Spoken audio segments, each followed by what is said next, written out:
results back in June. Right now, the city is providing free filters to all homes with water meters. A Wisconsin man is going to prison for selling the firearm used in the killing of Chicago Police Commander Paul Bauer earlier this year. Thomas Caldwell was sentenced yesterday in Madison to 37 months behind bars after pleading guilty to selling firearms without a license. You may recall Bauer was gunned down in the line of duty in February outside of the Thompson Center. Shamari Leggett is awaiting trial on first-degree murder and other charges. Chicago police brass tell us October was another bloody month on the city's streets. Figures from last month show that 259 people were shot, 47 killed. An off-duty Chicago police sergeant is brutally accused of brutally beating two men outside of a gay nightclub in Chicago in September. A lawsuit filed last month claims Sergeant Eric Elkins and three others attacked John Sherwood and Tom Stacia outside that club in the Andersonville neighborhood. The suit claims Elkins has a history of troubles, both with the law and his own department. No one is in custody after a group of teenagers vandalized a number of cars on Halloween night, Chicago's Hyde Park neighborhood. Former California college student has pleaded guilty in a Chicago federal courtroom to charges of aiding a terror organization after earlier arguing he was entitled to immunity because he hooked up with the kind of Syrian rebels the U.S. has backed in the past. 25-year-old Mohammed Younes El-Jayab admitted in a plea agreement to flying from Chicago to Turkey in 2013, then traveling to Syria and joining Ansar al-Islam. It's a precursor to the Islamic State group. Illinois voters turning out in record numbers for this year's midterm elections. Board of Elections officials say because of the promotion that they have done, they have received nearly 840,000 early ballots compared to just over 790,000 received in the 2014 midterms. Officials from the Illinois Teachers Retirement System say they need another $350 million more from next year's state budget to make their payments. Officials told reporters with the Illinois News Network this week that the Public Teachers Retirement Fund is only 40% funded and would need almost $74 billion to reach 100%. Republican lawmakers say teachers' benefits have increased more than 1,000% over the last 3 decades, making them unaffordable. The Oak Brook Park District's efforts to buy and preserve land once owned by McDonald's fleeing the suburb for the city has hit a snag.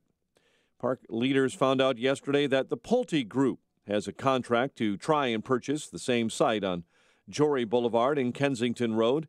The developer plans to build 170 luxury townhomes in a gated community. Park District officials say they will still go forward with their referendum on Tuesday, then decide whether to authorize borrowing $17.9 million for the critical purchase for the city. Chicago's 105th Christmas tree is coming from the western suburbs.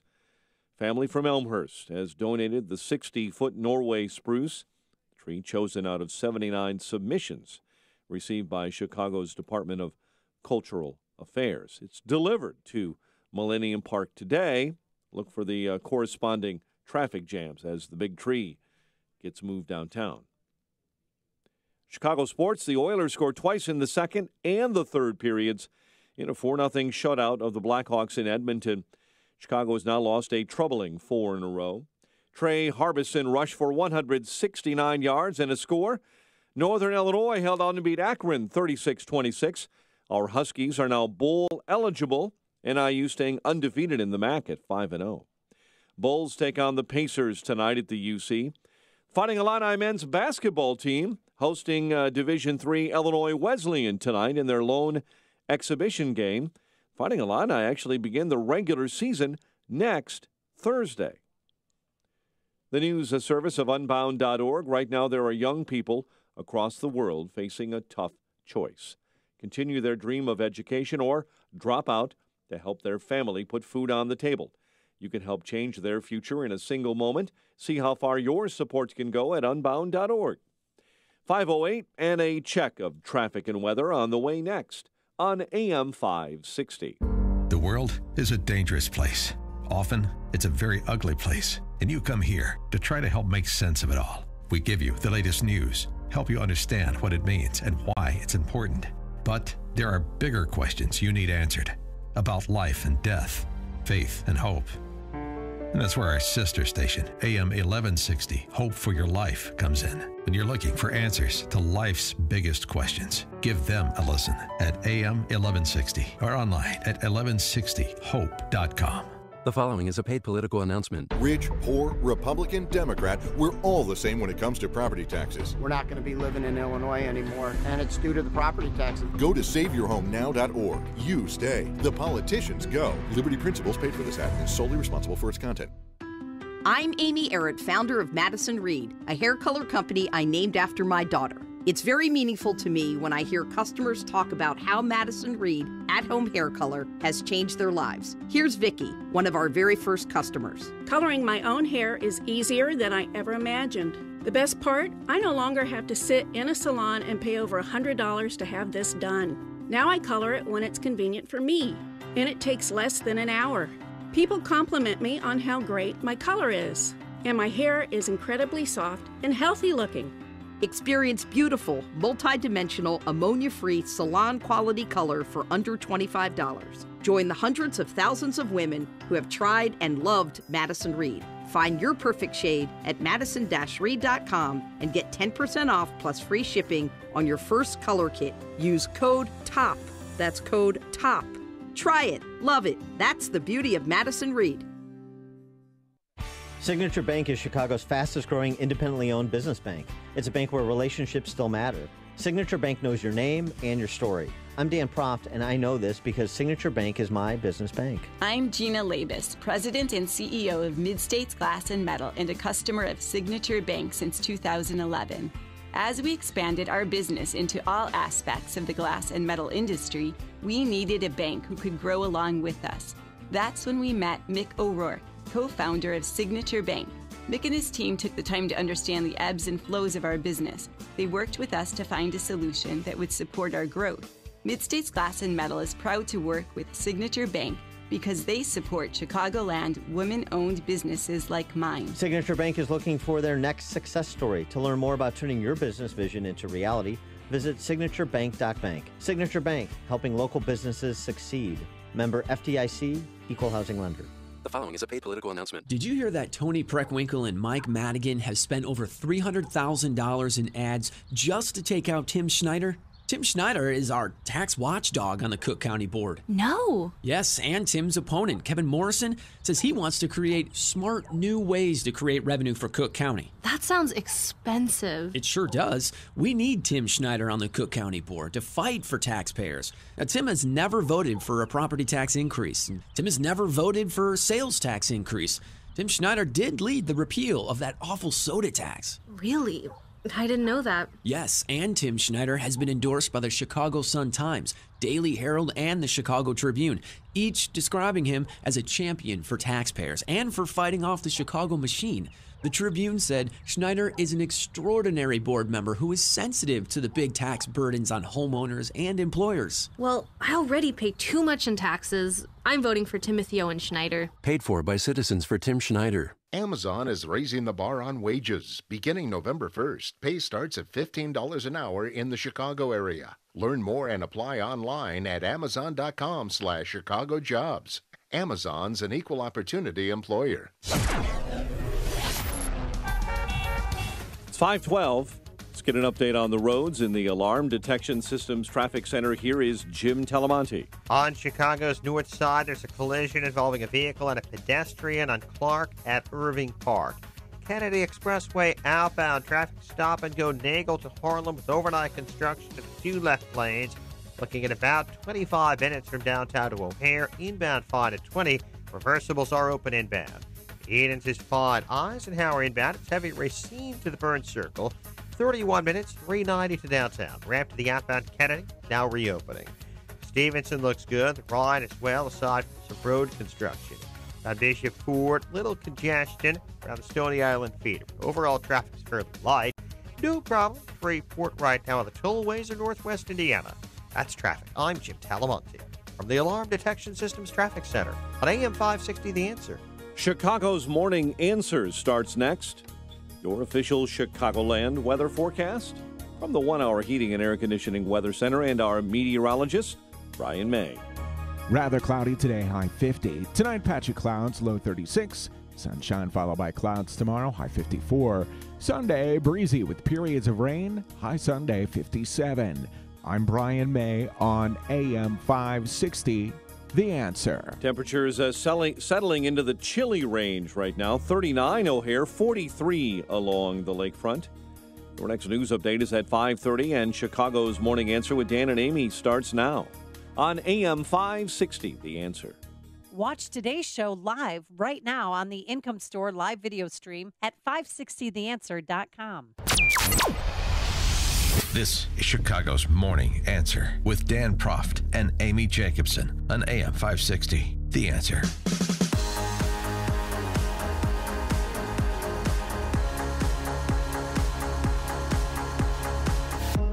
Top of the morning, Dan and Amy. Amy dealing with the Kennedy being down to one lane, so she'll be here shortly. The caravan, I'm watching CNN because I like the chyrons. Trump tries to rally white voters with immigrant fears. See, only white people in America are worried about illegal immigration. It's funny, that's not what the data says, including the subsets of Latino voters, black voters in this country legally, some immigrants, second, third generation. A lot of differences of opinion versus what you get from the elites on cable news, as well as the elites that govern our other civic institutions that have suffered great damage and credibility over the last, 3 years since Trump rose to prominence. Trump rallying in Columbia, Missouri yesterday, talking about immigration. Trump, before his rally in Florida, talking with Jonathan Karl of ABC News about immigration and his decision to send military to the border. Okay, you're talking about 10,000, maybe 15,000 active duty U.S. military to the border, more than we have fighting the Taliban in Afghanistan, more than we have fighting ISIS in Syria. Right. You're really going to do that? It's very important. We have to have a wall of people, very highly trained people, terrific, dedicated patriots. That's what they are. You have caravans coming up that look a lot larger than it's reported, actually. I mean, I'm pretty good at estimating crowd size, and I will tell you, they look a lot bigger than people would think. And Karl presses him with the D.C. press corps narrative that this is mainly women and children who are making their way to the U.S. border through Mexico. What we see is deeply impoverished people fleeing violence, many of them women and children. You're going to send 15,000 active duty U.S. military? Mostly men, and it's actually mostly young men, and a lot of rough people, John. They're pushing the women right up into the front, not good, and they're pushing a few kids right up to the front. Trump restating his position that this is an invasion.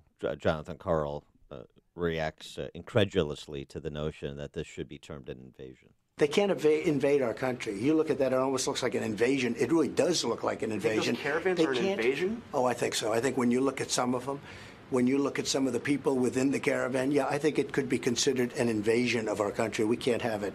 312-642-5600, turnkey.pro answer line, 64636DA, turnkey.pro text line. Do you have any problem with Trump calling or others calling this an invasion when you have thousands of people making their way to the border and essentially the position seems to be demanding entrance? Yeah. And my Honduran flag guy, because we do have the caravan, the Honduran flag guy now has put on his pole a larger Mexican flag over the Honduran flag. So he's carrying two flags as he's charging towards the U.S. And again, he said he's taking this to President Trump. President Trump saying he's going to fight back because there were some scuffles along the Honduran border with their military. There was another scuffle with some tear gas along the Mexican border. And he wants to make sure that that doesn't happen here. And if they get violent, if they throw rocks, there's a plan in place. Because they're throwing rocks viciously and violently. You saw that 3 days ago, really hurting the military. We're not going to put up with that. They want to throw rocks at our military fights back. We're going to consider it. I told them, consider it a rifle. When they throw rocks like they did at the Mexico military and police, I say, consider it a rifle. Ed in Oak Brook here on Chicago's Morning Answer. Yeah, you know what? I was actually working out by my car, and I'm listening to this, and then I couldn't believe that the announcer said, you're going to have more troops on our border than what you have fighting the Taliban. Where would our troops be? Shouldn't they be protecting our border rather than fighting in some hellhole and wherever the Taliban is hanging out these days? It's just incredible the way these media people think. Have a nice day. Thanks for the call out. Well, the other thing, too, is the response to Jonathan Carlos. Jonathan, I'm sending a response proportional to the challenge. So what the matter in terms of fighting the Taliban in Afghanistan, we're trying to withdraw. We're in the process of negotiating withdrawal from Afghanistan. Did you know that, Jonathan Carl? Of course you did. ISIS in Syria. This is about a response proportional to the threat. Isn't that sensible? Mark on the South Side. Good morning, Dan and Amy. If you listen to Trump's interview with Jonathan Carl, where he said a wall of people, I really believe that military stays there until he gets his wall. Well, perhaps. Thanks for the call, Mark. Trump also announcing yesterday he's going to be rolling out an executive order, comprehensive in nature, on the topic of immigration next week. It doesn't seem like it's going to address birthright citizenship. We don't know. Attempt to address it. It certainly is going to address asylum. Yeah, it said to, executive order to stop asylum seekers at the border. So if you come here illegally, if you cross illegally, then you are not eligible to apply for asylum, is what he's telegraphing. Right. Which runs into some issues with current federal law, so that'll be a fight as well. All of this will be. Bruno in Naperville. Yeah, so because it runs into issues of federal law regarding immigration and asylum, that's why it's important to classify this as an invasion, which it really is, because it allows Trump to deal with it in a completely different way as the commander-in-chief of the U.S. military who's defending borders against foreign invasion. Yeah, that's a good point. Right. Right. Thanks for the call, Bruno. The argument ostensibly would be that this is within the president's broad powers under national security to address immigration. Right. Yeah, he said, and if they do cross over, the families are going to be kept together and they're going to be put in these tents. Vince in Waukegan. Hey, Dan. Hey, Amy. You know what? I'm going to go over to Jonathan Carl's house and kick his front door in and start digging through his refrigerator and see how he likes that. You break into somebody's house uninvited, that's an invasion. You come into my country uninvited, that's an invasion. That's all. Thanks for the call, Vince. The other thing I would say about this, too, because the D.C. press corps wants to make this a racial thing. Of course they do. I'm sorry that the Danish aren't trying to get into this country through our southern border. You take people as they come, and the people that are coming through Mexico are largely Central Americans. I'm sorry that's the case. That doesn't mean we don't also want to talk about it. I think the president should, about the number of people that enter this country illegally, or are here illegally, I should say, more to the point, here illegally, who come in through our airports and then overstay their visas. It's about 40% of, it's reported to be 40% of the total population of people here illegally. Yep. So that's an issue too. So people from Central Europe who come here legally, overstay their visa, are in this country illegally. Let's talk about that too. I don't care where people come from. It's a question of the rule of law and everybody having to abide the same immigration laws. That's the issue. Patty in the Northwest Side. Hi, good morning. Thanks for taking my call. I agree with President Trump. It is an invasion because they were offered asylum in Mexico, and they denied it and proceeded on. So I'm totally for President Trump on this, and he better stick to his guns with this because it is an invasion. It's not right. It's not right for the millions of people that are physically waiting in line right now. Legal. We have to stress legal immigration. Legal. I can't say, you never hear that enough. You don't hear about the animosity towards the people that are sitting here waiting. They're separated from their families. They're not asking anything from the government. They're not demanding anything. And they get no coverage whatsoever. And it's not even enunciated to these liberals that there is such a thing as legal immigration. And these people were offered asylum in Mexico. Well, some of them took it. 1,300 have taken it, and the rest have said no, and they're proceeding forward. Yeah, and the which rest is a joke. And the rest are they shouldn't. Right. The rest are proceeding forward is the problem, Patty. Exactly. So how is that not an invasion? Yeah. Thanks for the call, Patty. I mean, Patty raises a great point too. That's the left's position. Coming here legally, coming here illegally, makes no difference. They make no distinction, and that's the difference between the two sides. The stories you need to know to start your day. This is Chicago's Morning Answer on AM 560. The Answer. The following is a paid political announcement. Hello, voters of DuPage County. My name is Chris Randall, and I'm a veteran of 2 combat deployments. Today, I'm speaking with you about the toughest and best commander I've ever had, Kevin Wiley. He's running for DuPage County District 6 County Board. I've been in some tough situations in my life and served with some of the finest Americans in our nation. And I can confidently say today that Kevin Wiley was the finest commander I've ever worked for. In an army of great leaders, he was primus inter pares, first among equals. Please vote for my friend and commander, Kevin Wiley, for DuPage County District 6. Paid for by Wiley for DuPage County. On AM 560 The Answer, we talk about the important issues that affect your world. Things like the economy, education, and foreign policy. There's always so much going on in the news that we don't always have the time to focus in and talk about the big ideas behind the important issues. Enter Upstream Ideas online at upstream-ideas.com. Upstream Ideas, in partnership with the Illinois Opportunity Project, provides the kind of information that informs the policy discussions happening here on AM 560. At Upstream Ideas, you'll broaden the debate, move beyond partisan assumptions, and challenge accepted beliefs. Upstream Ideas goes against the current and thinks upstream. Go online now at upstream-ideas.com. That's upstream-ideas.com.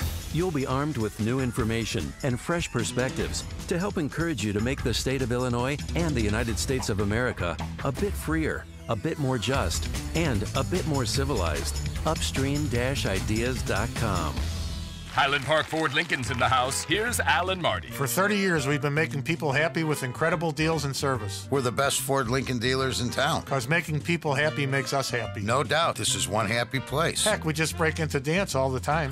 We don't break into dance at the dealership. Sure we do. No, we really don't. We could. Come on, Marty, dance with me. The Highland Park Ford Lincoln Superstore. Call 1-800-984-9000 or go to alanmarty.com. Admit it. Okay, you're a lovely dancer. Thank you. This is Alan Marty. Deal with us. Ace is the place with the helpful hardware, folks. The holidays are right around the corner. Luckily, so is Ace. So hurry in for our 20% off bag sale. Ace Rewards members get 20% off almost anything that fits inside the bag. Not an Ace Rewards member? Sign up is free and easy at your local Ace.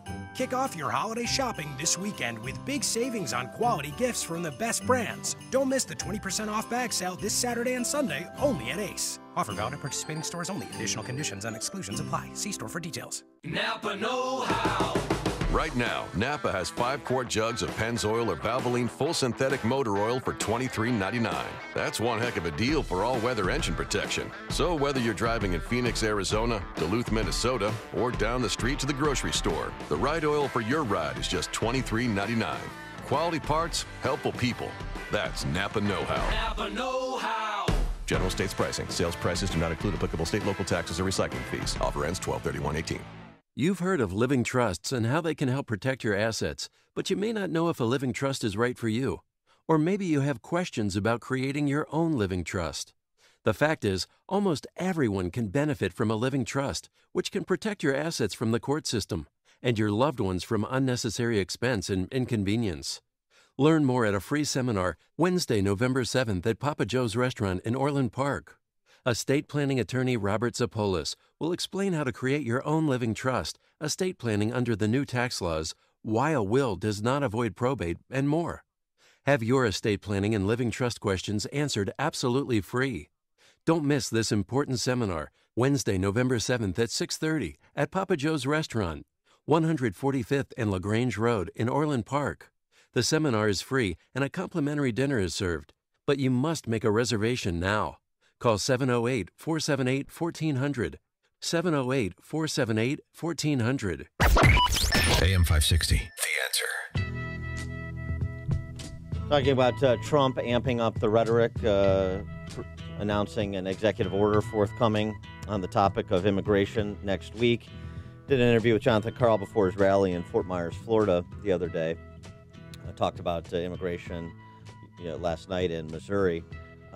Here's a moment that I assume the left will seize on about truth-telling.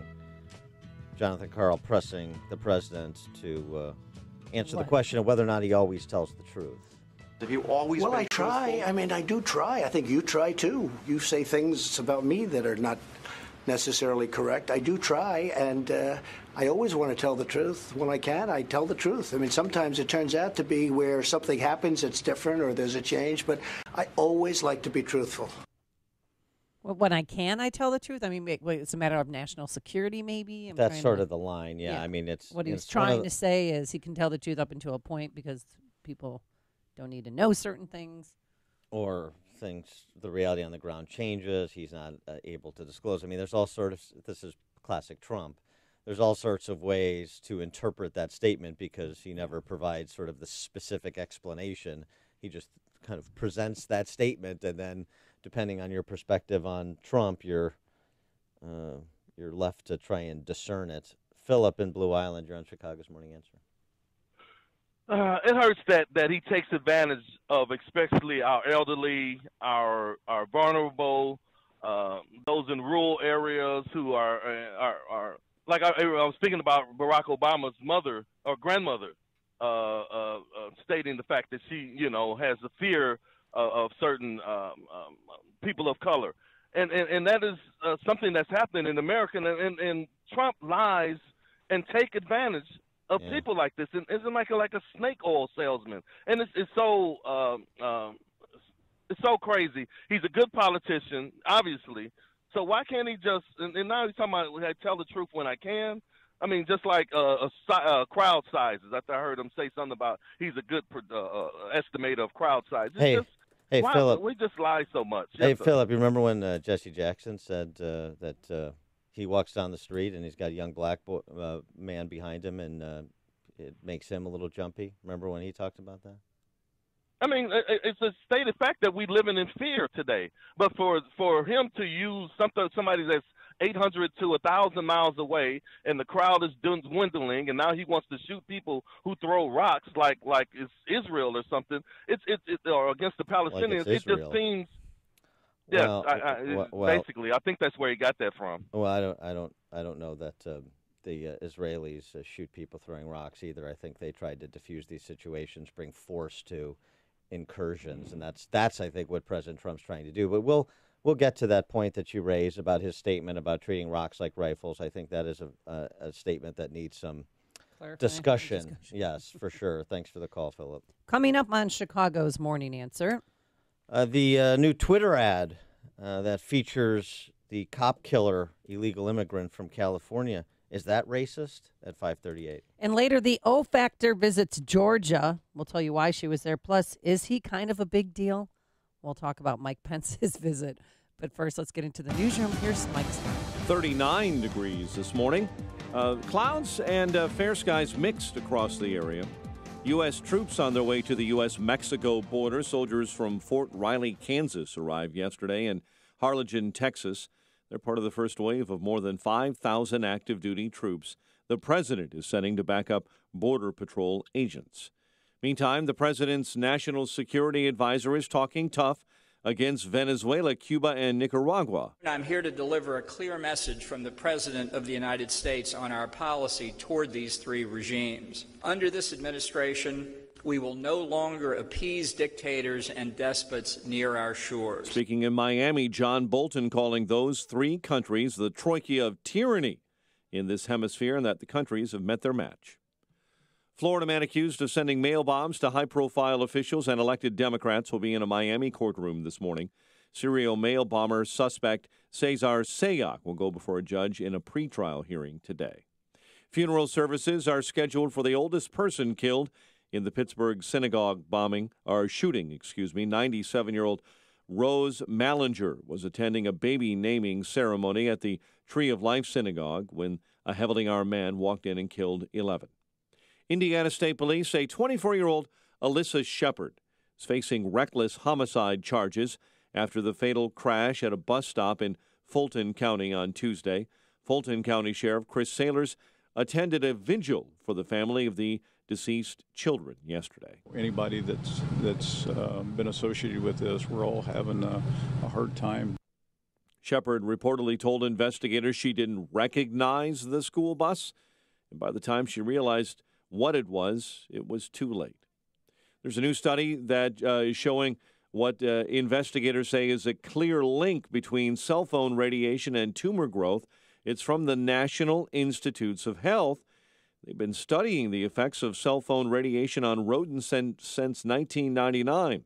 However, after releasing their final report on the link, the Food and Drug Administration downplayed that report and ties between any testing on rats and humans.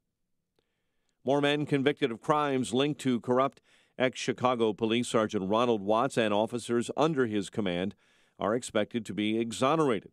Cook County State's Attorney Kim Fox says 7 more will have their convictions overturned today. Testing shows some Chicago homes with water meters have high levels of lead in their water.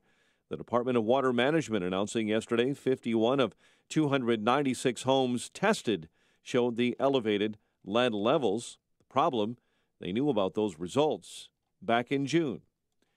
And NFL fans in Philly are calling it a Super Bowl miracle, an Eagles baby boom. 9 months after the Eagles' upset victory over the Patriots in the Super Bowl, local hospitals can't even handle the surge in deliveries, they say. Nurses are being called in for double shifts, and new arrivals, Super Bowl babies, if you will, are arriving all the time. The trend seems to support a notion that winning cities can expect to see an increase in birth rates 9 months after a Super Bowl Sunday win. Chicago sports, Oilers scored twice in the second and third periods in a 4-0 shutout of the Blackhawks in Edmonton. Our Huskies from Northern Illinois are now bowl eligible. They beat Akron last night in the MAC, 36-26. 5:35 and a check of traffic and weather on the way next on AM 560. Mike Gallagher explains Trump keeps winning despite the obstacles. NBC Wall Street Journal released a poll. 47% of American voters approve of the job President Trump is doing. This is his highest approval rating yet, despite everything that is thrown at him, despite the entire universe, it feels, trying to stop him. Let it sink in. The Mike Gallagher Show. Weekdays at 9, right before Dennis Prager at 11 on AM 560. The Answer. The following is a paid political announcement. Rich, poor, Republican, Democrat, we're all the same when it comes to property taxes. We're not going to be living in Illinois anymore, and it's due to the property taxes. Go to SaveYourHomeNow.org. You stay. The politicians go. Liberty Principles paid for this ad and is solely responsible for its content. This is a court-ordered notice. Current and former Ford, Lincoln, and Mercury owners or lessees can receive payments and other benefits from a legal settlement related to allegedly defective Takata airbags in their vehicles. To see if your vehicle is included and to file a claim, go to autoairbagsettlement.com or call 1-888-735-5596. That's autoairbagsettlement.com or 1-888-735-5596. Is credit card debt ruining your life? Well, now you can have a large portion of your credit card debt forgiven. Call Get Relief today and get free information that shows you how to lower your monthly payment and get debt forgiveness. This program is proven to work for credit card debt and medical bills. Discover the secret to this money-saving program absolutely free. Call now, 800-207-8558. 800-207-8558. That's 800-207-8558. Are you happy with what's looking back at you in the mirror? I'm Dr. Howard Cooper from Excellence in Dentistry, and we'd like to help you with that smile. Whether you're looking to fix 1 or 2 teeth or a whole smile makeover, we can take care of all your dental needs. We have a beautiful modern facility and a great staff. And most importantly, we love what we do. That's what sets us apart from other offices. Let's face it, a dental office is not everyone's favorite place. Whether you're 2 or 102, we make it fun and enjoyable. We perform all types of dentistry as well. Fillings, root canals, crowns, extractions, dentures, implants. We do most everything right in our office. And for you denture wearers, we have a full in-house denture lab and can perform repairs and relines while you wait. We can also talk about adding implants so your denture will snap into place or become screw retained. This is the closest option to natural teeth. We are conveniently located in Gurnee at the corner of Washington and 21 in Saratoga Square. So make today the day you give us a call. 847-244-4000. That's 847-244-4000. Or visit us on the web at gurneedds.com. We look forward to seeing you, and remember, second opinions are always free. Excellence in dentistry, creating excellence one smile at a time. 5:38. And a check on the roads in the Alarm Detection Systems Traffic Center with Jim Talamonte. On the outbound Kennedy Expressway, traffic is stopping Onagle to Canfield. Crews are a bit late in clearing overnight road construction. Looking at about 30 minutes from downtown to O'Hare, inbound, fine at 20. The Aidens looks good, so does the Eisenhower after overnight work cleared downtown. Mount Stevenson traffic is slow Cicero to Pulaski. 38 minutes, 3:55 to Lakeshore Drive. Outbound okay. Inbound Ryan, traffic is getting a little bit congested approaching downtown. You get 16 minutes, 95th to the Burn Circle. I-57 is good. Bishop Ford, 21 minutes, 80-94 to the merge. Road work at the Stony Island feeder. Tollway still okay. No problems to report in Northwest Indiana. That's traffic. I'm Jim Talamonte from the Alarm Detection Systems Traffic Center on AM 560 The Answer. Chicago's Morning Answer continues next. Your official Chicagoland weather forecast. From the 1-hour heating and air conditioning weather center, cloudy, 49 today. It is 39 right now at O'Hare, 43 along the lakefront, 36 this morning in Aurora. And your next news update is at 6. Chicago's Morning Answer with Dan and Amy continues next on AM 560, The Answer. Watch today's show live right now on the Income Store live video stream at 560theanswer.com. You want more than just the headlines? Find out what's going on and what it means with me, Dennis Prager, this morning at 11, right here on AM 560, The Answer. Good morning, Dan and Amy. So the Democrat Socialists have the same solution for every public policy issue: bigot baiting. Every public policy issue can be solved through bigot baiting. That's the left's approach. And let's meet some of their stars. They were fully deployed yesterday. You got your Jeffrey Toobin, legal analyst for CNN. Oh, he's on all the time, yeah. You got your Kate Baldwin, one of the fungible CNN news desk readers. And you got your Howard Dean, former DNC chair, former governor of Vermont. And then you have the Hollywood leftists, too. I mean, they were all out. Oprah Winfrey. What did you hear her speech? She was in Georgia pushing for Stacey Abrams and did not shy away from race and why she's here and why she wants to make a difference. And I'm here today because of the men and because of the women who were lynched, who were humiliated, who were discriminated against, who were suppressed, who were repressed and oppressed for the right for the equality at the polls. And I want you to know that their blood has seeped into my DNA, and I refuse to let their sacrifices be in vain. I refuse. Vote Democrat. I don't know what that means. What does that have to do with Brian Kemp and Stacey Abrams? Absolutely nothing. Just trying to, identity politics, stir the base so that people get out and vote. Did Brian Kemp lynch anybody? No. Is he accused of discriminatory conduct that I'm unaware of? That's a good example of the bigot baiting. There's also the response to this Twitter ad that Trump posted, which features Luis Bracamontes. You remember Luis Bracamontes. He is an illegal immigrant who killed two Sacramento deputies, murdered two Sacramento deputies. And then in court, he had this to say. Ladies and gentlemen, Step out of the hallway. Dead. Bracamontes, an undocumented immigrant, is accused of murdering Sacramento County Sheriff's Deputy Danny Oliver and then Placer County Sheriff's Detective Mike Davis Jr. during a crime spree that also included carjacking and other shooting victims in October of 2014. But today, Bracamontes warned the courtroom and our cameras that he would do it again. I will break out soon, and I will kill more. And he was he was smiling when he was saying this, and it was like amped up, like, yeah, I won, and I'm going to do it again if I can. So Democrats let him stay is included in the ad, and it just focuses on the lack of seriousness that Democrats have for border security. It's worth noting, Bracamontes first deported to Mexico in '97. Was back in 2002. Deported again, so he was deported once by a Republican administration, or under a Republican administration, once under a Democrat administration. Doesn't matter. Isn't that Trump's point? It's like, oh, so it was bipartisan, so it's okay? No, that's Trump's point, is the ruling class has been unserious about border security. Republican administrations, Democrat administrations, doesn't matter.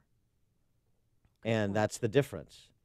So, and they are substantively unserious to this day. And now, in fact, it's worse than unserious. The center of gravity for the Democrat Socialists is Alexandria Ocasio-Cortez and people who want to eliminate ICE and have open borders. But this was that ad. The ad I'm describing, it doesn't really translate well on radio, but you get the gist of it. Yeah. This is, this is Trump's Willie Horton, right? That's what they're saying. This is racist and race baiting. They're fine with the bigot baiting. They don't like what they perceive as race baiting. I'm talking about the D.C. press corps. By the way, Willie Horton, for those who have forgotten, the presidential campaign of George H.W. Bush versus Dukakis, right? Dukakis weekend furlough. Willie Horton kills a couple in Massachusetts on furlough. That Willie Horton spot to highlight Dukakis's fecklessness on law and order was first used by Al Gore in the Democrat primary that presidential year, before it was picked up by George H.W. Bush in the general. Just a little point of order. Anyway, this, to me, is a completely legitimate topic. And if it is presented in a compelling way, well, that's what you do. It's called marketing. And that's what political campaigns are. They're exercises in marketing. So this exchange, or this commercial, brought this exchange between Rick Santorum and one of the stars I mentioned that was on display yesterday, Kate Baldwin, whatever her name is. Baldwin. Kate Baldwin. On CNN yesterday. This is new. That campaign video that the president put out is something that we haven't seen really in decades. And the tone, the tenor, the racist overtones of it all. Are you supportive of that? No, look, I just quit doing this, Kate. I mean, this happens on this network just way too much, that anybody that disagrees on a public policy issue is a racist. And you can be against illegal border crossings and protecting our border and not be a racist. That is 100% true. And come on, you and I have known each other for a long time. So what? You wouldn't don't paint me with broad strokes like that. The reality is that man. And then every time there's a policy discussion, I'm not calling Republicans. I'm not calling Republicans racist. Hey, Kate, can I step in here? That's not what I'm saying at all. No, you can't, Evan By. Shut up. Here's the thing, Kate. You just said racist overtones with respect to the commercial. That's what you said. And that's what Santorum's responding to. And in Georgia, Oprah, with what she said, trying to make Republicans, they're racist. Come on, Rick. You've known me for years. So what? If you're going to say something's racist that isn't racist, then I'm going to call you out. At least you have some people fighting back. How about this exchange? To pick a topic. Spin the wheel and pick a topic. You get the same argument from the left. This exchange between Chris Kobach, who's the Republican nominee for governor in Kansas, former Kansas Secretary of State, and Jeffrey Toobin on with Anderson Cooper. Kobach and Toobin were ostensibly on to talk about birthright citizenship, but then it spiraled. Toobin took it to a different place. I mean, Chris has devoted his career to stopping black people and poor people from voting. I mean, that's been your goal for decades. That is and an outrageous accusation. Well, it's completely true. That is an absolutely outrageous accusation. I mean, so if you like photo ID, you're trying to stop people of color from voting? Absolutely. That is outrageous. Absolutely. And by the way, when this question is polled, the vast majority of African Americans approve of photo ID. So apparently they're trying to do what you're saying I'm trying to do. That is outrageous. It is such a horrible accusation. It is a completely true accusation because, Chris, I mean, your whole career has, I mean, that's why you had this phony voter suppression commission that was such a preposterous joke established by the president that it disbanded because it couldn't prove your claim that voter fraud is a problem in this country. Your problem is that some people vote for Democrats, and you want to stop that by establishing voter requirements. Let's not go down the So if you support voter ID, then you're trying to prevent poor and black people from voting. By the way, we talked to Randy Barnett, former Cook County State's Attorney, about voter fraud that he witnesses when he was an former assistant state's attorney, when he was working in the Cook County State's Attorney's office here. Yesterday, you have this story out at the Daily Signal, a Heritage Foundation publication today. In August, the Justice Department announced it was prosecuting 19 foreign nationals for illegally voting in North Carolina, some of them in multiple elections. A month later, Californians learned, just weeks before an election there, that a processing error had led to 1,500 people being improperly registered to vote in their state, including at least one non-citizen. The Heritage Foundation has added 20 cases to its online election fraud database, which now documents 1,165 proven cases of election fraud spanning 47 states. Some of the more than 1,000 of these cases resulted in criminal convictions. The point is it millions and millions? No, probably not. A lot of close races. And even if it's not determinative in a particular race, it is disenfranchising an American citizen. It is canceling out the vote of an American citizen. That should be concerning. So it doesn't matter that somebody voting illegally could cancel out the vote of one of those poor or black people that Jeffrey Toobin's so worried about.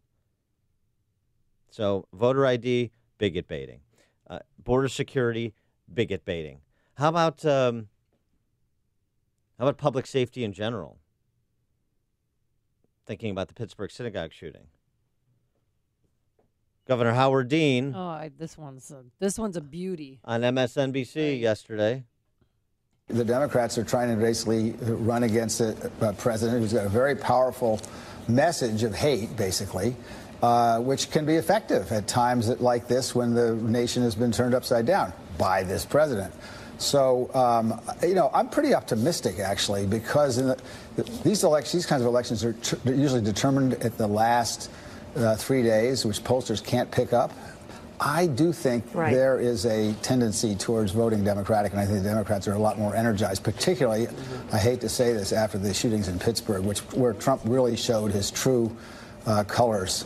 And then went right back to demonizing Jews shortly after the shooting. What is he talking about? Demonizing Jews after the shooting?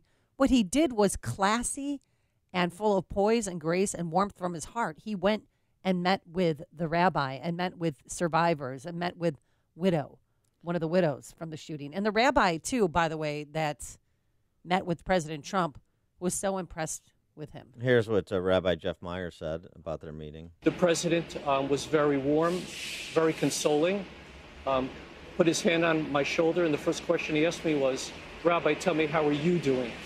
And I must say, throughout the time we spent together, I was pleasantly surprised by a warm and personal side to the president that I don't think America has ever seen. Demonizing Jews, what is Howard Dean talking about? Yeah, you ask a question that's irrelevant. You think they need a basis to say these things? No, they don't. You don't have to prove up anything. That was accepted by Joyka without without question. Without pause. Oh, yeah. Why? Because I guess the new argument from the left, this is how barren they are intellectually, is that if you criticize George Soros because he's Jewish, then you're demonizing Jews.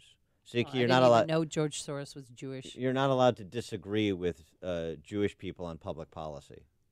Otherwise, otherwise you're demonizing Jews. Oh. That's the left's position because, again, violence, voter fraud, border security, pick an issue. It doesn't matter. What you're going to get in response is bigot baiting. Tom, on the South Side, you're on Chicago's Morning Answer. Hey, Tom. Tony, I'm sorry. Tony. Hey, how Tony. you doing? Hey, guys, what's up? Listen, I come here for the answers. I need an answer. So race, ethnicity, race, all that stuff. Last time I looked at Ted Cruz, he looked like a white man to me, right? So why does the left always portray Hispanics as nothing more than a white person? And furthermore, here's a tip for everybody. When you got to fill an application or form and they ask you what your race is, always select other and put down next to the line of other, put down human race, because we're all humans at some point. Think about that. There you go. Thanks for the call, Tony. Tom in Deer Park. Oh, good morning. One other issue is the Second Amendment. The other day, Kevin McCarthy tweeted out, another billionaire is pumping unlimited money into electing anti-gun lawmakers. Notorious anti-gunner George Soros joins anti-gun billionaires Tommy Steyer and Michael Bloomberg. So Julia Oaf, that's the writer from GQ that gained some infamy this week when she went on the cable and said that President Trump has initiated more terrorists, something to the effect of Radicalize more, radicalize more people than ISIS, right? Yeah, well, she's not done. She's having a good week, so she's staying on a roll. And she tweets out that Kevin McCarthy deleted his anti-Semitic tweet only for the NRA to reprise it. And I've read that thing upside down 10 times, and nowhere in it do I find any evidence of anti-Semitism. So it strikes me that the left is going to your point of this segment, is going to say anything, do anything, and demonize people just for their views. Thanks for the call, Tom. Mike on the north side. Hey, Mike. Good morning. Let me ask you a question about this racism and these photo IDs. Is Jesse White racist because he puts minorities' photographs on their driver's license? Is Toni Preckwinkle racist because she makes minorities go through metal detectors going to Cook County Circuit Court? Was Barack Obama racist because he made minorities produce photo IDs to get on an airplane? Right. Thanks for the call, Mike.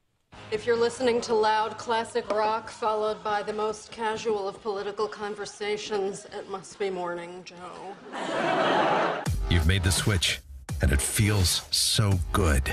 You've switched to Chicago's Morning Answer on AM 560. The Answer. This Manufacturing Minute brought to you by the Technology and Manufacturing Association. Parents, did you know that there are life-changing opportunities for today's students in modern manufacturing? Manufacturers are scrambling for skilled employees. In fact, it is estimated that nearly 3.5 million manufacturing jobs will be needed over the next decade, with 2 million going unfilled due to the skills gap. Because of this shortage, today's students have an incredible opportunity to enter high-paying, high-performance careers in a high-tech industry. These career pathways are available to all, including students who may not be on track to attend a 4-year university. And these jobs are cutting edge. U.S. manufacturing is high-skilled, precision manufacturing with factories cleaner than your kitchen, producing parts for industries such as aerospace, automotive, medical, agricultural, and tech. Encourage your children to consider a rewarding and lucrative career in high-tech manufacturing.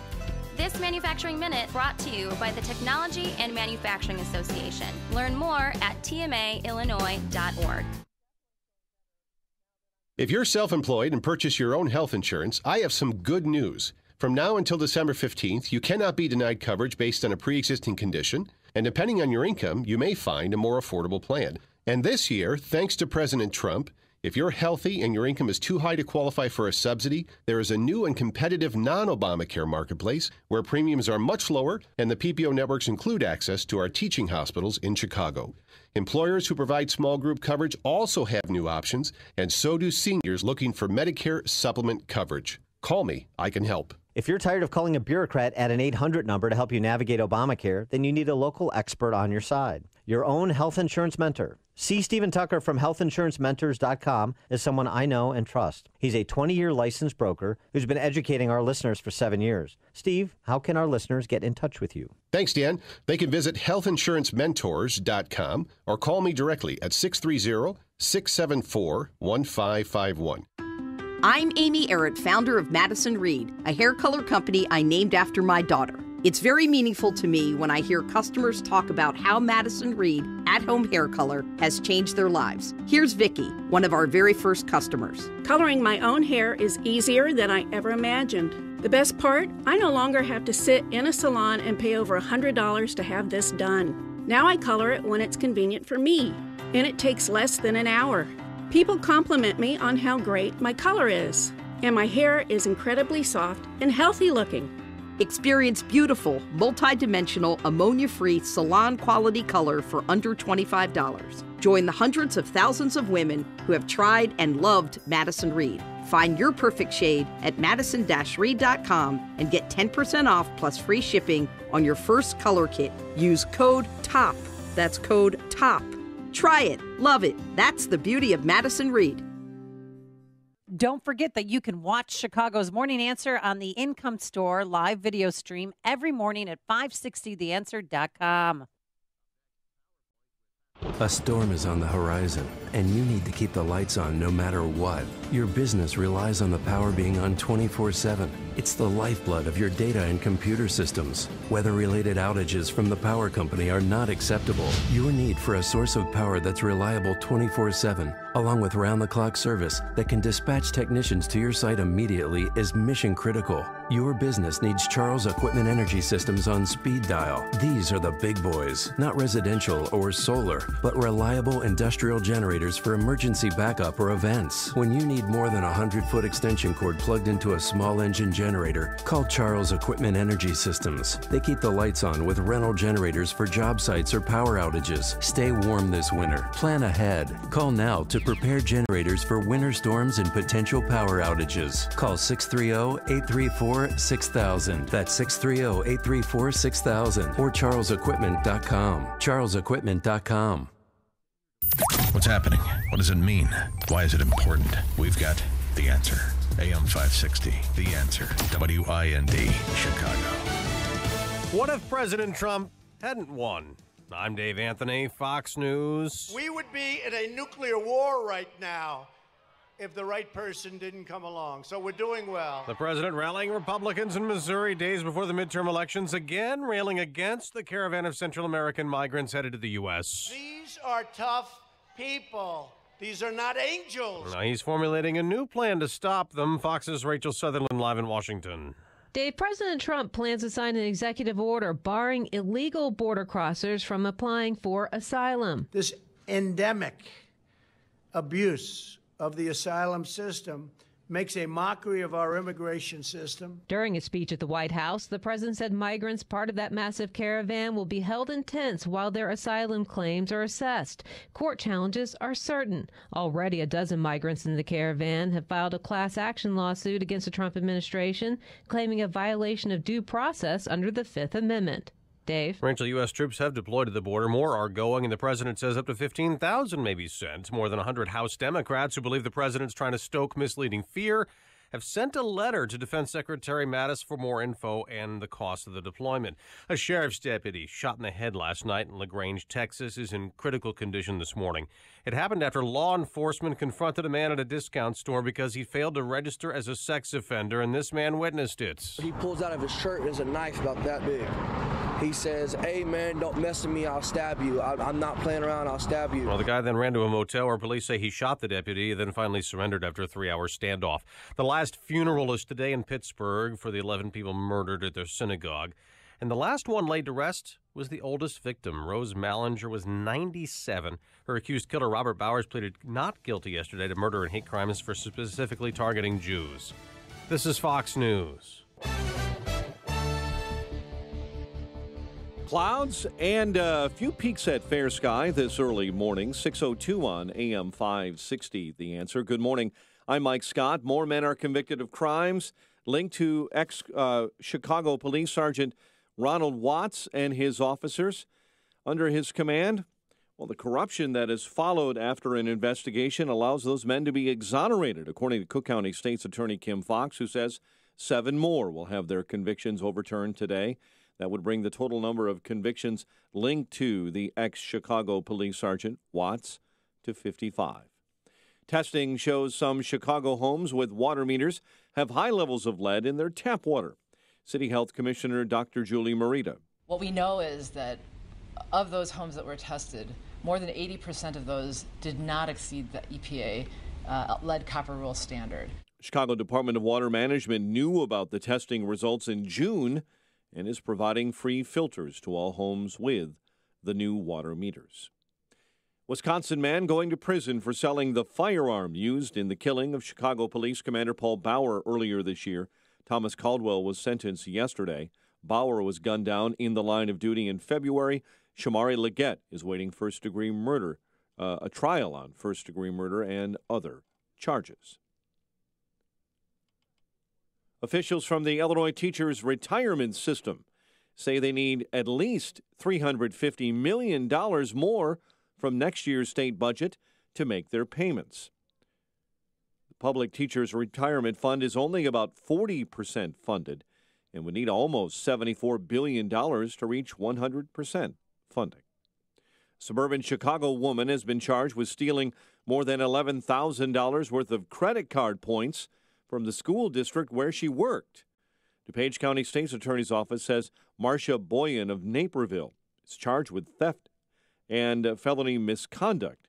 50-year-old Boyan was arrested after an investigation revealed she stole more than 900,000 My Bank, My Rewards credit card points earned on the Addison School District No. 4 credit cards while she worked there. Oilers over the Blackhawks 4-0.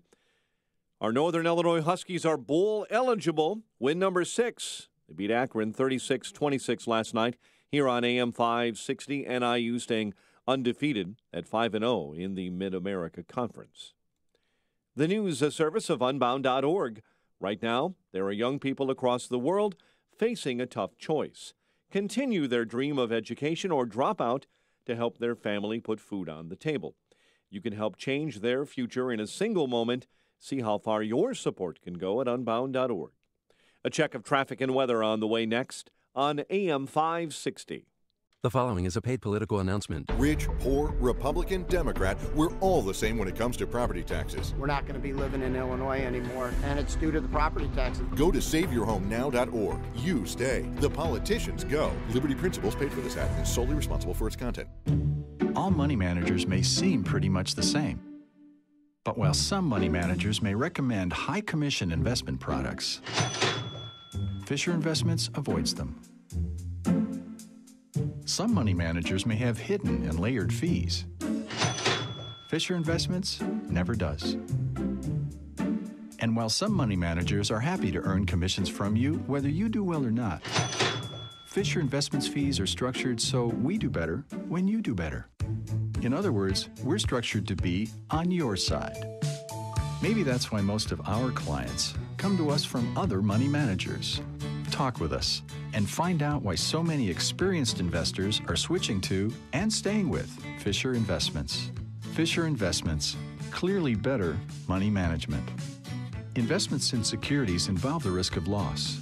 Visit us at FisherInvestments.com to find out what we can do for you. Famous Winston Churchill quotes, presented by Automated Systems. In the words of the great Winston Churchill, if you're not a liberal at 20, you have no heart. If you're not a conservative at 40, you have no brain.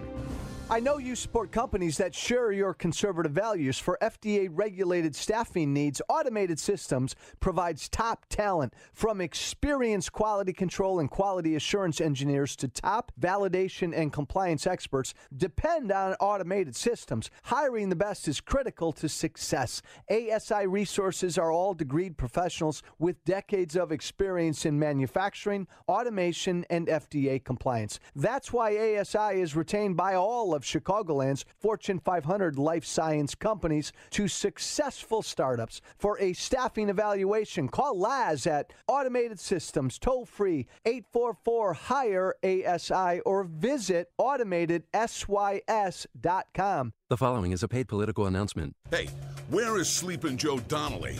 A whole caravan of illegal immigrants is headed towards the United States, and Donnelly is silent, not a peep. But in commercials, he pretends to be tough on the border. Ha! Donnelly voted for amnesty and endorsed open borders liberal Hillary Clinton for president. Sleepy Joe. Joe Donnelly isn't one of us anymore. He's one of them. Listen to Mike Braun. Career politicians like Joe Donnelly will say anything to keep their jobs. The truth is, Donnelly voted against Judge Kavanaugh, for the Iran nuclear deal, and even backed Hillary Clinton for president. We deserve better.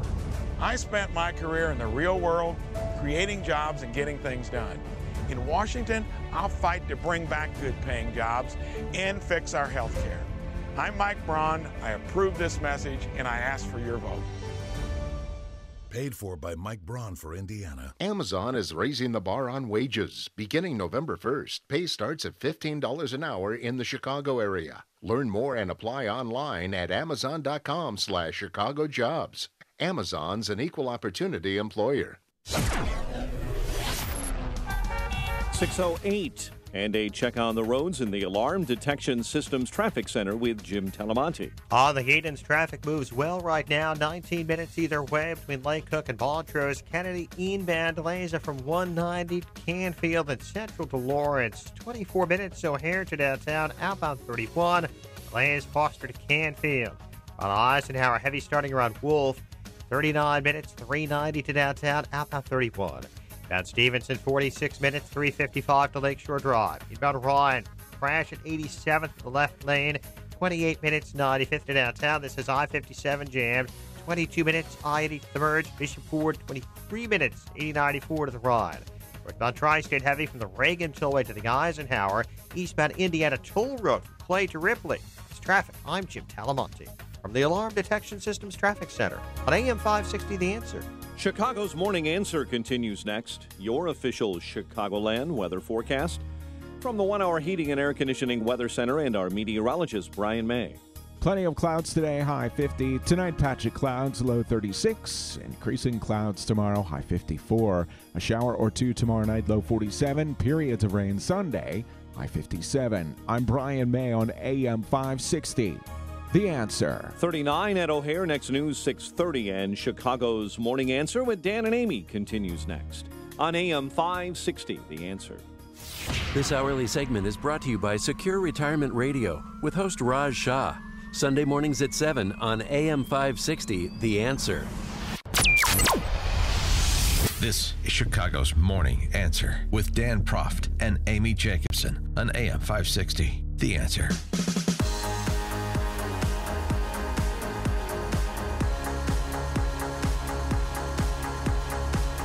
Good morning, Dan and Amy. Our rocks rifles.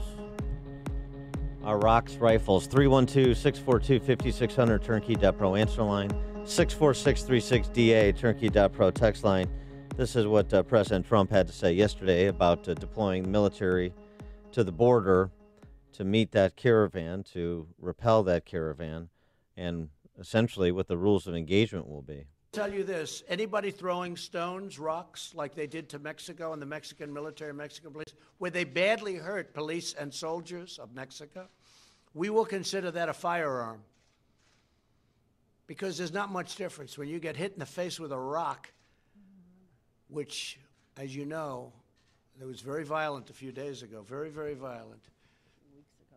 That break-in, it was a break-in of a country. They broke into Mexico. They're throwing rocks viciously and violently. You saw that 3 days ago, really hurting the military.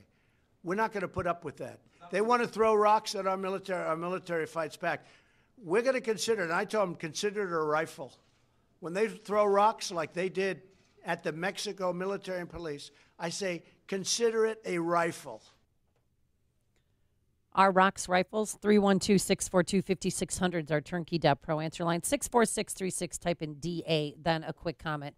I did watch that video because I was fascinated by this, about how, the Mexican military, they were fortified. They were on the border there. They fought back with tear gas, not with rifles, and that didn't work. And people still penetrated the line that they had formed. So I don't think Iraq is if you fight back with Iraq with a rifle, because there's got to be a better way. Yeah, or is he just saying this to send out another warning signal? Don't try to come here.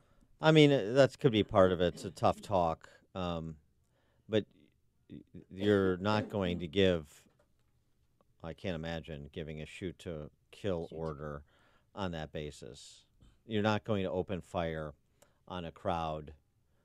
Our military is not going to open fire on a crowd that has just rocks, nor should it. The whole point to this exchange between Jonathan Karl and President Trump during an interview that Karl conducted before this rally that the president had the other night in Fort Myers, Florida, is that you bring overwhelming force, because we have overwhelming force to bring, to de-escalate, to defang the crowd so that you don't have violence occur.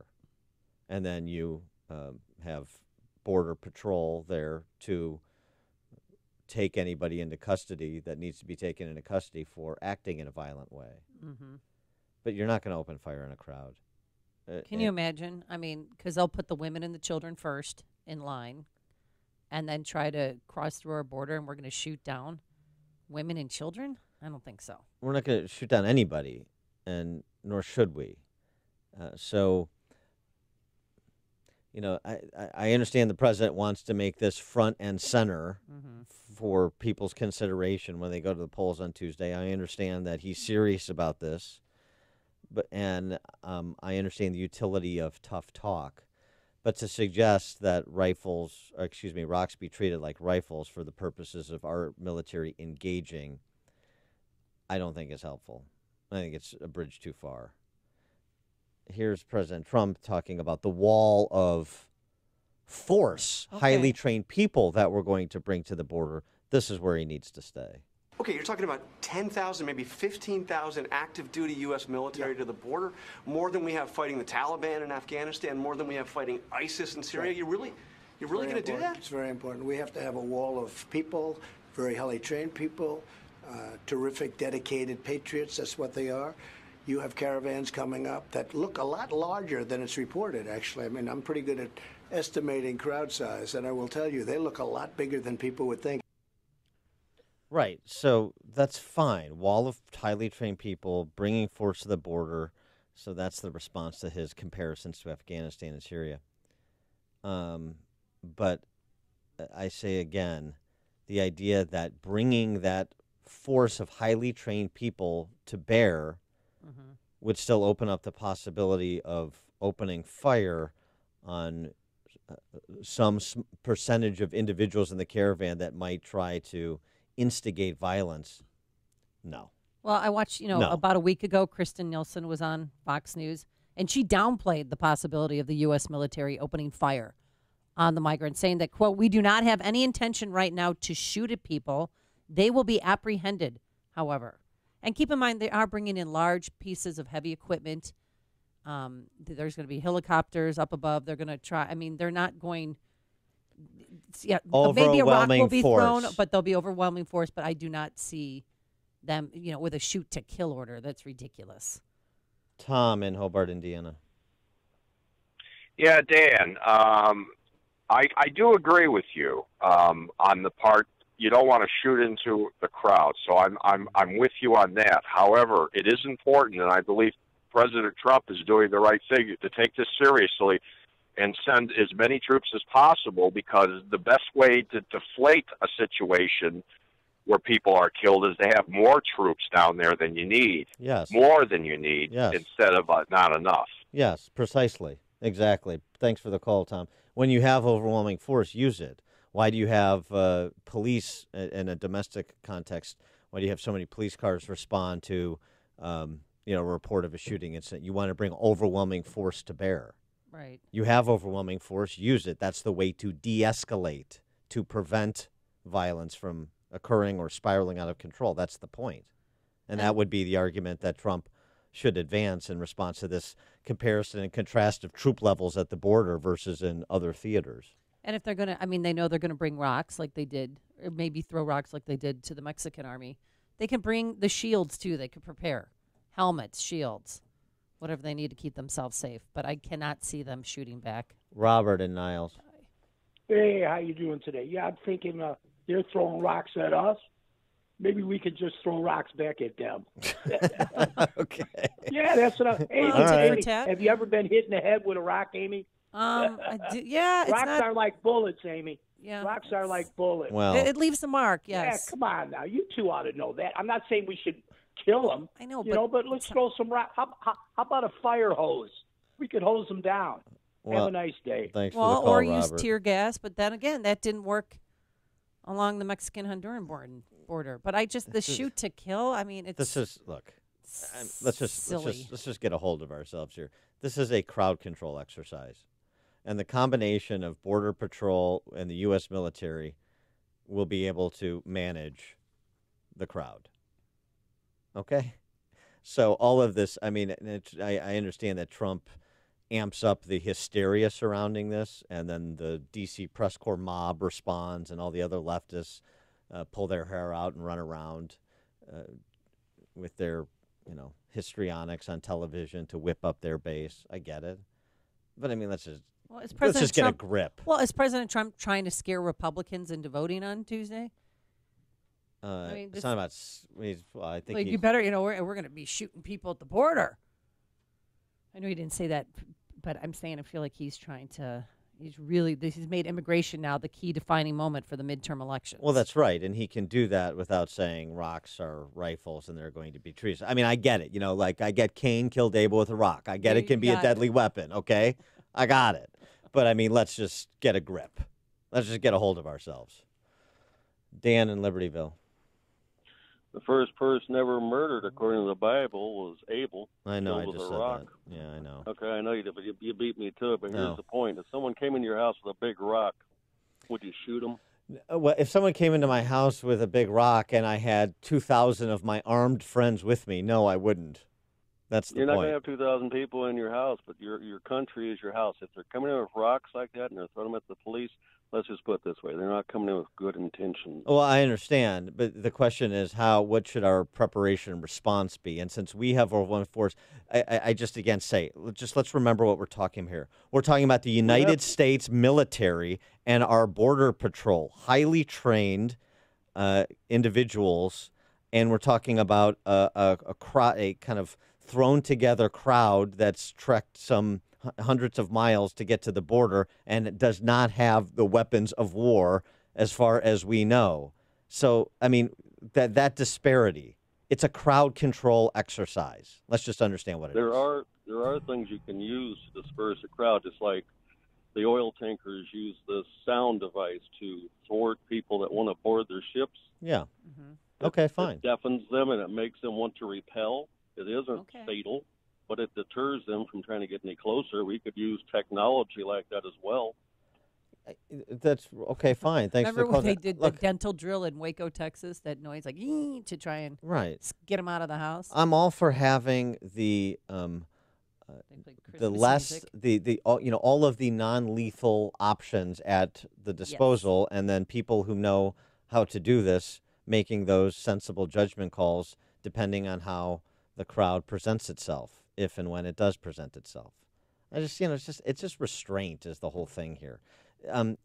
Our people can handle this, and we don't need sort of hang 'em high, high plains drifter type of talk. It's just unnecessary.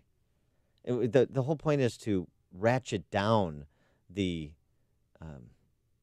heat here, I think, and be the reasonable. Right, but do you think it's irresponsible for President Trump to say that? Yes, I do. That's what I just said. Okay. Jeff in Dundee. Hello. Amy, Dan. I love the president for bringing out the military. They're getting paid anyway. It's not costing us anything. Showing that you have a spine. You got to stand up and for something. And I love to see our military might on display. when you go to some of these football games and they have the flyover with the Jets. It's beautiful. Okay. Anyway, I think he's doing a great job. Bye. Okay, all right. Thanks for the call, Jeff. All right. Connect with Dan and Amy using the AM560 mobile app. Download it today at 560theanswer.com/mobile. Get ready to make Range Day more awesome. Here's the perfect gift for the gun owner on your list, or for yourself, a Hackett Equipment Range backpack. The Hackett Equipment Range backpack comes in 3 styles of covert quality range backpacks that hold 2 to 4 pistols and carry a lifetime warranty. There's also an attachable rifle bag, tactical shooting glasses, all at affordable prices. You can even join the Hackett Equipment Army with a Hackett Equipment Pocket Pistol t-shirt. Hackett Equipment is a Chicago-based company that shares your values, and they'd like to share a smoking hot discount just for AM560 listeners. Get 20% off all Hackett Equipment online products for a limited time with promo code AM560. Plus, all orders over $100 receive free shipping on top of your 20% discount. Make trips to the shooting range easier and more fun by taking everything you need for a day at the range, hands-free. Visit gunrangebags.com and see for yourself why Hackett Equipment bags have endless 5-star reviews. Have a blast at the shooting range and save 20% plus free shipping on orders over $100 with promo code AM560. Gunrangebags.com, promo code AM560. The following is a paid political announcement. Did you hear that Tony Preckwinkle and Mike Madigan have spent over $300,000 in ads just to take out Tim Schneider? Tim Schneider is our tax watchdog on the Cook County Board. No. Yes, and Tim's opponent, Kevin Morrison, says he wants to create smart new ways to create revenue for Cook County. That sounds expensive. It sure does. We need Tim Schneider on the Cook County Board to fight for taxpayers. Now, Tim has never voted for a property tax increase. And Tim has never voted for a sales tax increase. Tim Schneider did lead the repeal of that awful soda tax. Really? I didn't know that. Yes, and Tim Schneider has been endorsed by the Chicago Sun-Times, Daily Herald, and the Chicago Tribune, each describing him as a champion for taxpayers and for fighting off the Chicago machine.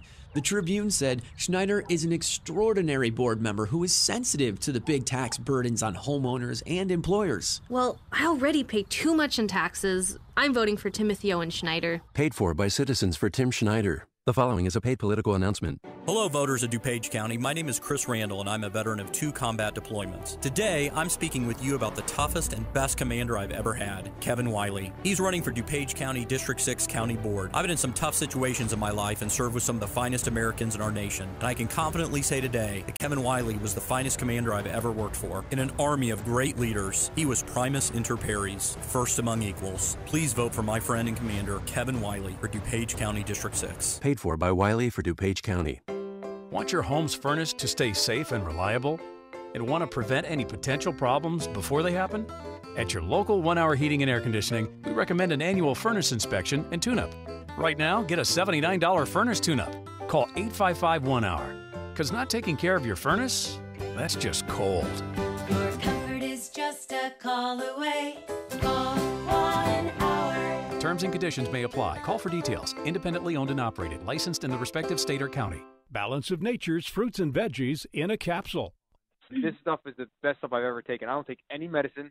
I take nothing. If I get a little scratchy throat or even a headache, I take the vegetables. It works very fast. Or I'm feeling like a little down, tired, I take 3 of them, 4 of them, and I'm right up back to where I was. It's unreal how this stuff works, and I rave about it. This guy's a genius when it comes down to it. If anyone's skeptical about taking something, I get it. There's thousands of products out there. Look, you can be confident in this because the one thing that makes me really, really happy about is that you guys make the capsules out of a plant-based product. It's not crap. It's real food, like you would put on the dinner table. For a limited time, use discount code CHICAGO, and we'll take 35% off your first preferred set of fruits and veggies and have them shipped to you free. Call 800-246-8751 or go online to balanceofnature.com and use discount code CHICAGO. What if you could enjoy total peace of mind when it comes to home security? What if the best technology came from a local company who puts the customer's needs first? Alarm Detection Systems is the right choice for an alarm system with complete control from your phone or tablet. Know when your children arrive home from school. View live streaming video.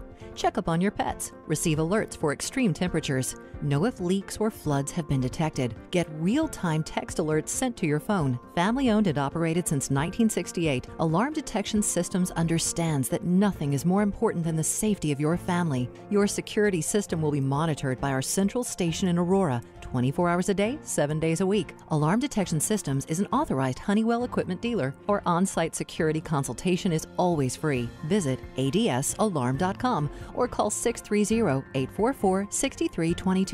That's 630-844-6322. Alarm license number 127000143. The following is a paid political announcement. I don't respect this president. The radical liberals in Washington will do anything to stop the president's agenda to make America great again. I don't trust this president.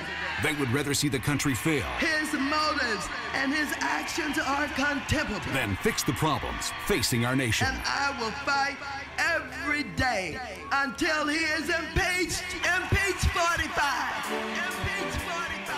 But Julie Olthoff isn't waiting around for the career politicians in Washington to deliver solutions. Julie Olthoff believes our conservative ideas will give us prosperity and preserve the American dream.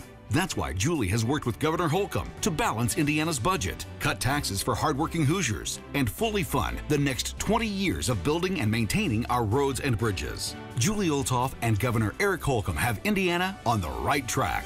Vote Julie Olthoff for state representative on or before November 6th. Paid for by voters for Julie Olthoff. AM 560, The Answer. Dan and Amy, on the topic of illegal immigration, the Republican candidate for governor in Georgia, excuse me. Oh, yeah. He was with Mike Pence yesterday. He was running against Stacey Abrams, who was with Oprah, and Will Ferrell the other day, so... Yeah, it was a clash of two powerhouses. Yeah. Because Mike Pence was joking around saying, you know, I'm kind of a big deal, too. I just heard, Brian Kemp's getting the support of all kinds of hard-working, good people all across Georgia, and Stacey Abrams being bankrolled by Hollywood liberals. Sending their support into the state, and some of them come into the state. Like I heard Oprah's in town today. And I heard Will Ferrell was going door to door the other day. Well, I'd like to remind Stacey and Oprah and Will Ferrell, I'm kind of a big deal too.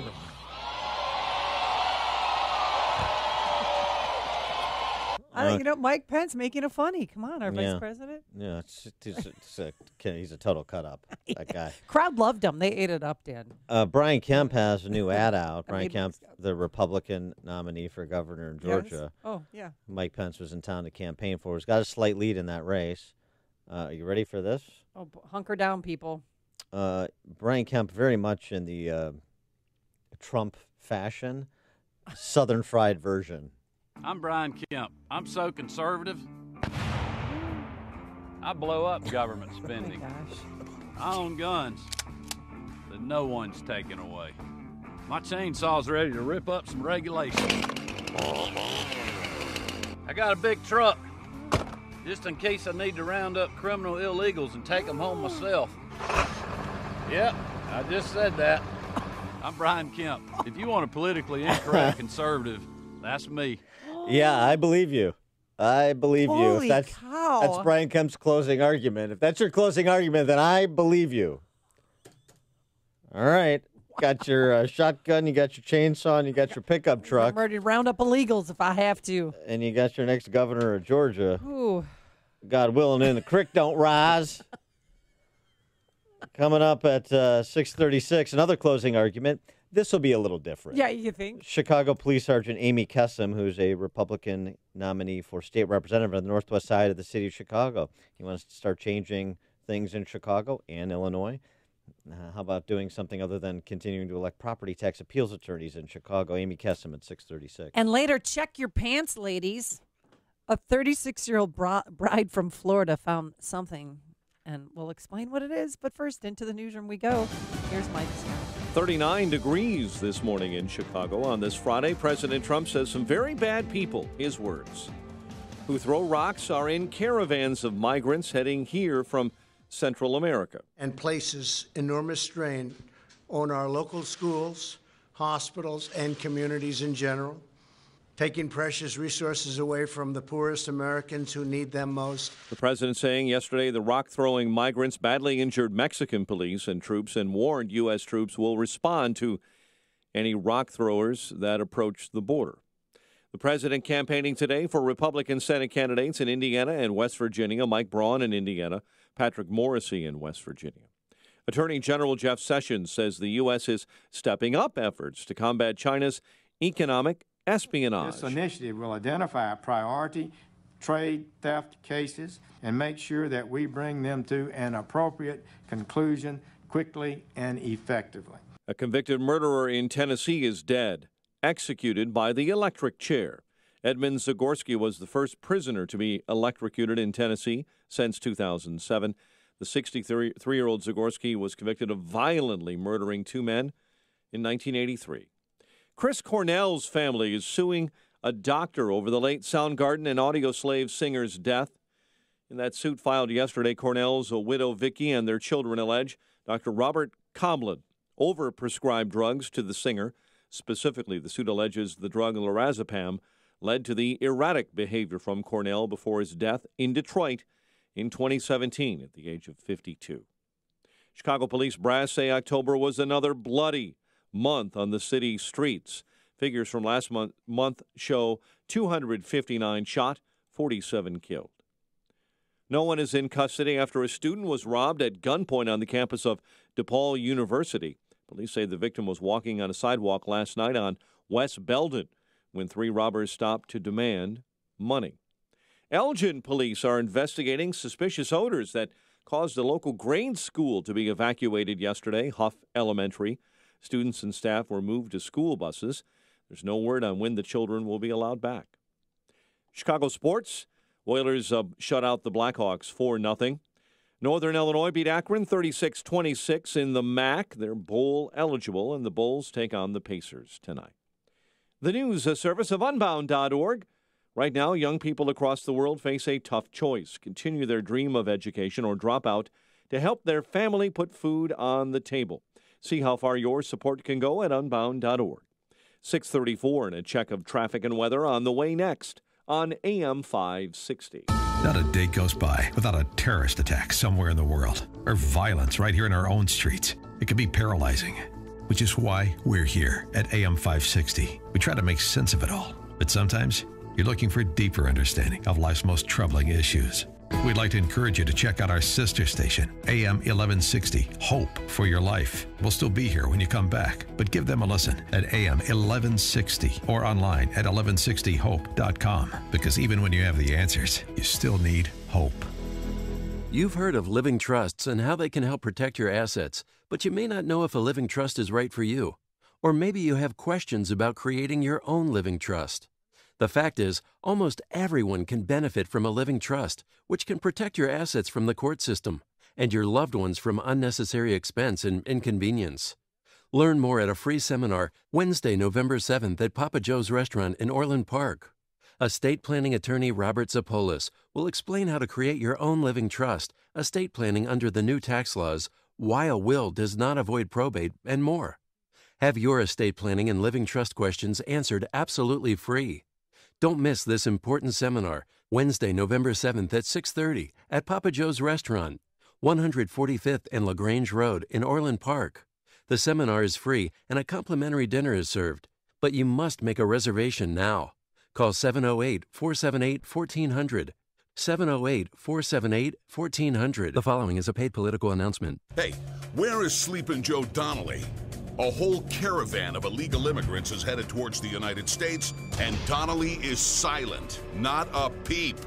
But in commercials, he pretends to be tough on the border. Ha!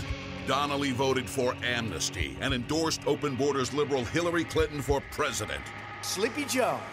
Joe Donnelly isn't one of us anymore. He's one of them. Listen to Mike Braun. Career politicians like Joe Donnelly will say anything to keep their jobs. The truth is, Donnelly voted against Judge Kavanaugh, for the Iran nuclear deal, and even backed Hillary Clinton for president. We deserve better. I spent my career in the real world, creating jobs and getting things done. In Washington, I'll fight to bring back good-paying jobs and fix our health care. I'm Mike Braun. I approve this message, and I ask for your vote.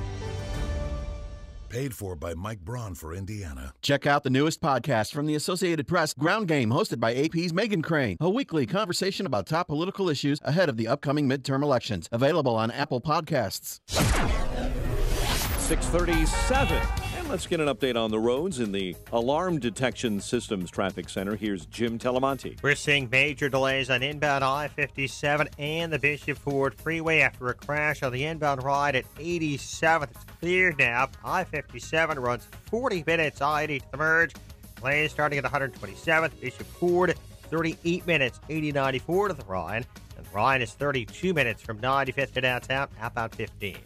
Eden's 23 minutes, Lake Cook to Montrose, outbound 21. Kennedy, 28 minutes, O'Hare to downtown, outbound 38. Jam Central to Harlem, crash to the two right lanes. About Eisenhower, 44 minutes, 390 to downtown, outbound 31. Stevenson, 47 minutes, 355 to Lakeshore Drive. Delays on the northbound Tri-State Cicero to 87th, and from the Reagan all the way to the Ike. It's traffic. I'm Jim Telemonti from the Alarm Detection Systems Traffic Center on AM 560 The Answer. Chicago's Morning Answer continues next. Your official Chicagoland weather forecast from the 1 Hour Heating and Air Conditioning Weather Center. Cloudy and 49. It's 39 right now at O'Hare. Next news coming up at 7. And Chicago's Morning Answer with Dan and Amy continues next on AM 560. The Answer. This hourly segment is brought to you by In the Know with Wealth Management Group, hosted by Craig Bolanos. Heard Sunday mornings at 10. Only the biggest stories, only the biggest guests, and only the biggest opinions. This is AM 560, The Answer.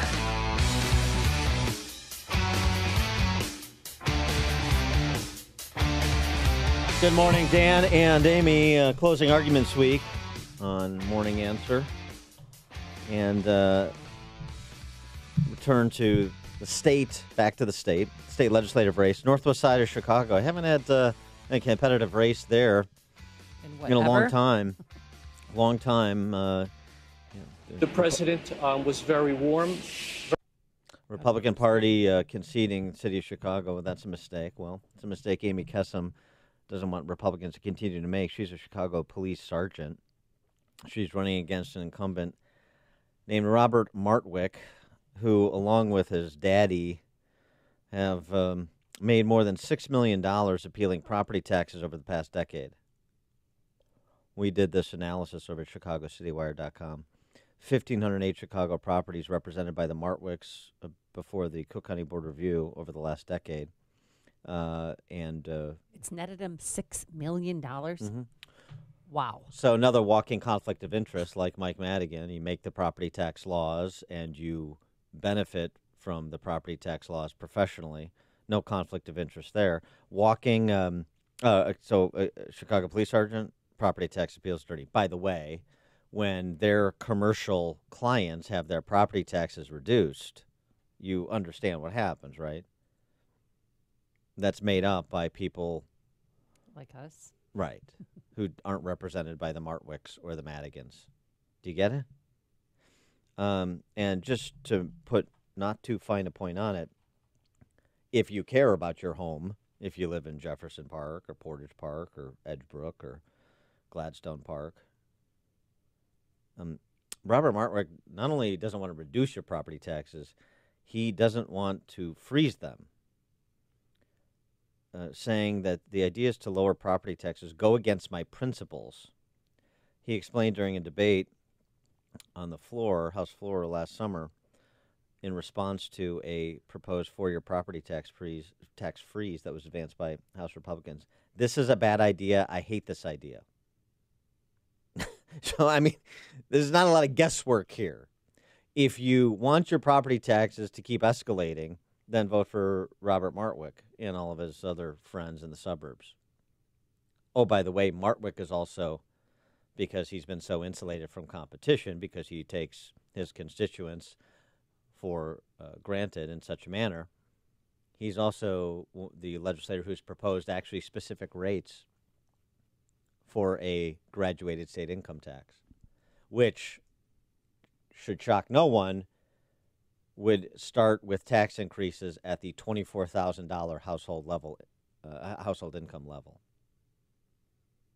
So the idea that, the Democrats are selling, this is about making the 1% pay their fair share and relief on down the line, or relief for the bottom 98%, as you hear Spalding say, lie. The money's not there. The money is in middle-income families. That's where the center of gravity is with respect to cash and with respect to people that are less mobile than, say, the upper reaches. So that's Bobby Martwick. You want to continue doing that on the northwest side of Chicago? Pleased to be joined by Amy Kessem, Chicago Police Sergeant, to make her closing argument. Amy, thanks for being with us. Appreciate it. Good morning, Dan and Amy. I can honestly tell you I don't have a pickup truck or a chainsaw in my back pocket. What about All right, so you're not. That's a good start. Yeah, Amy. it's going to distinguish yourself from Brian Kemp in Georgia. What about distinguishing yourself from Robert Martwick on the northwest side? Yeah, well, we honestly could not be any two different candidates. My opponent's answer to trying to fix our state's fiscal disaster is to continue to raise taxes on us. He has said that over and over and over again. And like you said, with his progressive income tax that he's dubbing the Friendly Act. It's just the Friendly Act? That's right. I love Orwellian legislative titles. So, all right. Yeah.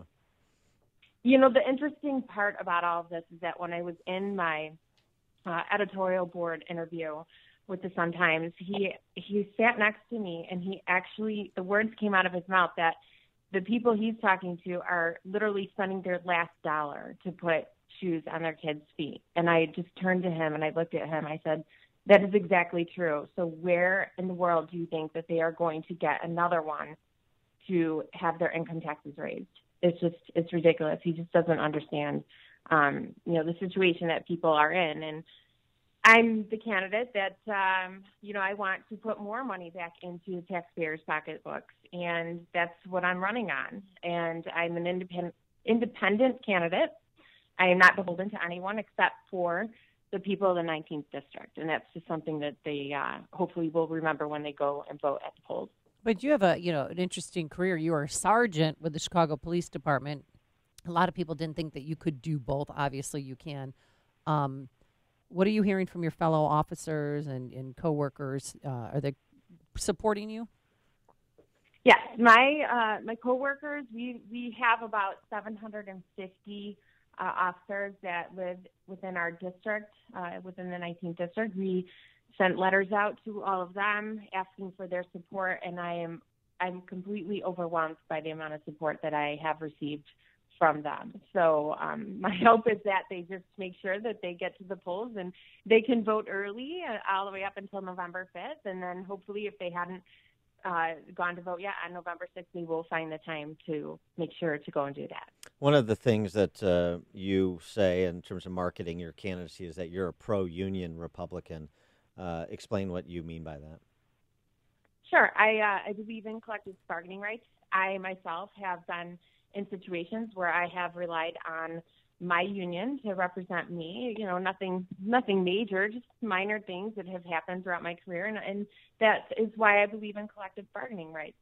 However, there are certain things that I believe in. I don't want my union dues being used for political rhetoric. Like, for instance, the example that I use when I speak to my union members, I say, would you be okay with your union dues going to support a group like Black Lives Matter? And I get an overwhelmingly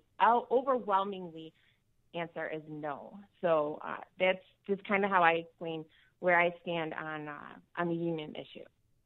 When it comes to the northwest side of the city and the neighborhoods that I mentioned that comprise, at least in part, your district, what's the most difficult challenge? It would seem to me that one of the challenges, at least, is you're presenting something new. You haven't had really Republican representation or Republican offer of representation in a long time there. And so people get accustomed to just kind of doing things the way they've always done them, maybe not fully recognizing the choice before them. And I wonder how much of, like, you're just kind of penetrating the cultural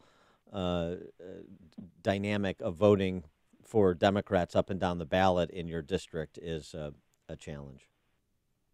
Sure. Well, I grew up on the south side of Chicago, and for people who don't know, I grew up as a Democrat. When I turned 18, the precinct captain came and knocked on my door, registered me to vote, and I voted accordingly. It wasn't until I was older and I started really looking at the issues and where I stood on these issues that I realized, especially, when it comes to fiscal issues and fiscal responsibility, that I considered myself to be more of a center-right candidate, and that's why I chose to run as a Republican. Unfortunately, there still are individuals that absolutely refuse to look at the candidate, and they'll go to the poll and they'll pull that ballot specifically for whoever the Democratic candidate is. But from what I'm seeing, and when I'm talking to the voters and I'm knocking on the doors and I'm standing out in front of the polling locations, and a huge number of these individuals are now looking at this issue, and they are, you've heard of this walkaway project, this hashtag walkaway project, and I am seeing a lot of that going on in this district, and people are starting to wake up and realize that the Democratic Party is not the party of our mothers and our fathers. It does not have the same values, and it's moving in a direction that the people here on the northwest side of Chicago are not comfortable with and not happy with, and that's why they're casting their vote for me. And it's so sad because your opponent's supporters, I presume, are the ones that have been tagging up your campaign signs and spray painting them? Yeah, that was really an unfortunate situation in my neighborhood, including the sign that was in my own front house. They tagged it with the letters KKK. And that's nice. It's very appalling, number one. And if they think for a second that doing something like that is going to intimidate us and stop us from going and voting, or my supporters from going to vote for me, they have another thing coming, because all that is going to do is just light a fire out underneath them to make sure that they go out and they vote for me. Now, I wanted to hear your version of this story that I've heard from Amy Jacobson about how you came to her rescue when she was a victim of a crime. Yeah, what year was that? Do you remember, Amy? Gosh, that was a long time ago. I want to say that's got to be about maybe 8 or 9 years ago. So Did somebody try and steal her minivan, or what happened? No, it was my wallet. I was walking with Peyton and Eli, and they were very little. I think they were 3 and 4 at the time. And this guy came up to me and grabbed my wallet from inside the stroller. I mean, how in broad daylight it was. And you're like, "Excuse me, there's nothing in there, sir. Put it back." You're like, "Look, Ron Majors, I said I would buy lunch. You don't have to steal my." But Amy was on it, and she found my property. Remember? Yeah, it was. It was kind of textbook, actually, how things work with the police department. And then, finding the offender and going through, a true lineup, which was actually the first lineup that I had actually been part of, or saw how they did all that. So that was kind of interesting to me to see how that all worked. Yeah. All right. Great. But I'm glad that you got your property back. And I'm mostly hero. glad that nobody was hurt. You always know. Don't Amy, sing. do you know that you're my hero? Yeah, okay. You're everything I thought I could be. I can fly. All right. Amy Kessam, so on Tuesday, for voters on the northwest side of the city, frame the choice for them. If you want this, you get Amy Kessam, or you vote for Amy Kessam. If you want that, you continue to vote for Bobby Martwick. Sure. Like I said at the beginning, we could not be any more different as far as candidates go. His answer to fixing the state's fiscal problems are to continue to raise taxes on middle-income families, and that includes most of the people in the 19th House District.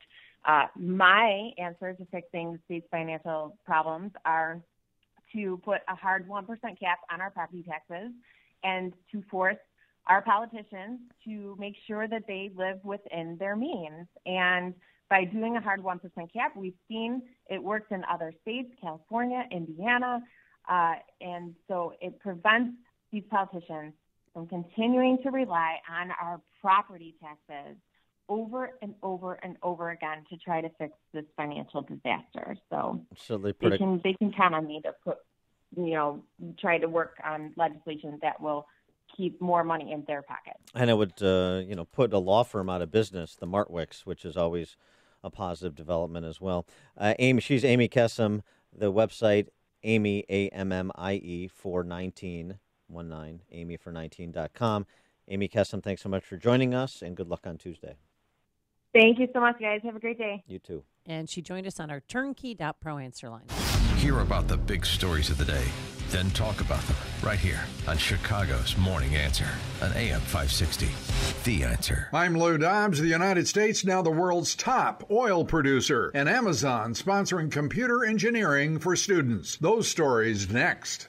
The following is not an actor, but a real-life story from Trinity Debt Management. My story begins with debt, a lot of debt, credit card debt, and I heard a commercial for Trinity. I gave them a call. If you're in debt and you need help, call Trinity at 1-800-990-6976. When I first called, I was a little embarrassed and kind of ashamed, and I looked at the numbers and I saw how quickly that astronomical debt that was in my life would go away. Trinity will consolidate your accounts into one easy-to-manage monthly payment, reduce your interest, and possibly improve your credit score. You'll save thousands. What I would tell other people, please pick up the phone and call Trinity. Just let them put together a program and see how affordable and easy it is to pay off your debt. Call Trinity at 1-800-990-6976. That's 1-800-990-6976. Making America great again, the Energy Department saying for the first time since 1973, the United States leads the world in oil production. America producing more than 11 million barrels a day in August, outproducing Russia and the OPEC nations. A new survey shows 20% of student loan borrowers don't think they'll be able to make their next payment, and about 2/3 of all student loan borrowers say they have less than $1,000 in their bank accounts. The survey suggests new graduates will be carrying heavy debt loads into their first post-college jobs. Amazon wants to promote computer engineering as a career, launching a program of summer camps to help teach as many as 10 million students how to create computer code. Please join me for Lou Dobbs tonight at 7 and 10 Eastern on the Fox Business Network. This is the Lou Dobbs Financial Report. On AM 560 The Answer, we talk about the important issues that affect your world. Things like the economy, education, and foreign policy. There's always so much going on in the news that we don't always have the time to focus in and talk about the big ideas behind the important issues. Enter Upstream Ideas online at upstream-ideas.com. Upstream Ideas, in partnership with the Illinois Opportunity Project, provides the kind of information that informs the policy discussions happening here on AM 560. At Upstream Ideas, you'll broaden the debate, move beyond partisan assumptions, and challenge accepted beliefs. Upstream Ideas goes against the current and thinks upstream. Go online now at upstream-ideas.com. That's upstream-ideas.com. You'll be armed with new information and fresh perspectives to help encourage you to make the state of Illinois and the United States of America a bit freer, a bit more just, and a bit more civilized. Upstream-ideas.com. The following is a paid political announcement. More than a decade in Washington has changed Joe Donnelly. When he first ran for Congress, Donnelly told Hoosiers, I will be an independent voice who goes there to represent your best interests. That's not Joe Donnelly today. Donnelly votes more with Nancy Pelosi and Chuck Schumer than Donald Trump. Donnelly votes for their liberal immigration schemes, and he voted against President Trump's tax cuts. And on outsourcing, Donnelly says, it's unpatriotic, it's shameful, and it's un-American. But Donnelly profited from his family business that outsourced jobs to Mexico, where workers were paid $3 an hour, and imported from China. You can call him Mexico Joe, you can call him Phony Joe. Just don't call him one of us. Joe Donnelly belongs to the Washington Liberals now, not Indiana. Senate Leadership Fund paid for and is responsible for the content of this advertising. Not authorized by any candidate or candidates committee. www.senateleadershipfund.org.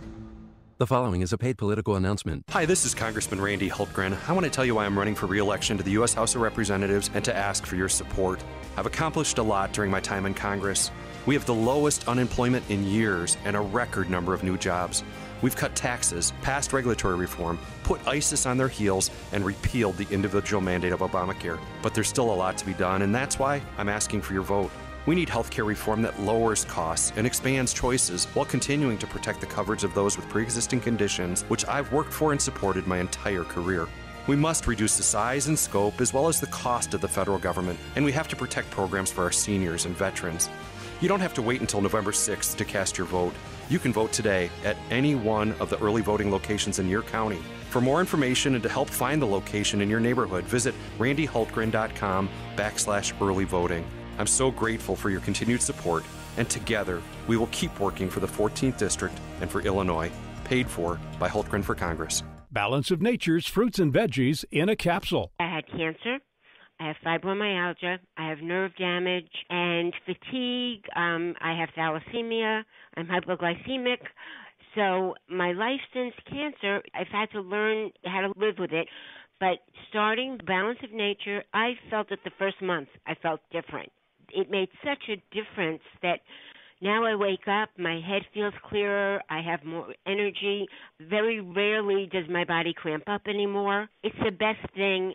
It's just amazing. I don't know what to say. I just would not be what I am today if I didn't start Balance of Nature. For a limited time, use discount code CHICAGO, and we'll take 35% off your first preferred set of fruits and veggies and have them shipped to you free. Call 800-246-8751 or go online to balanceofnature.com and use discount code CHICAGO. The following is a paid political announcement. Hey, where is Sleepin' Joe Donnelly? A whole caravan of illegal immigrants is headed towards the United States, and Donnelly is silent, not a peep. But in commercials, he pretends to be tough on the border. Ha! Donnelly voted for amnesty and endorsed open borders liberal Hillary Clinton for president. Sleepy Joe. Joe Donnelly isn't one of us anymore. He's one of them. Listen to Mike Braun. Career politicians like Joe Donnelly will say anything to keep their jobs. The truth is, Donnelly voted against Judge Kavanaugh, for the Iran nuclear deal, and even backed Hillary Clinton for president. We deserve better.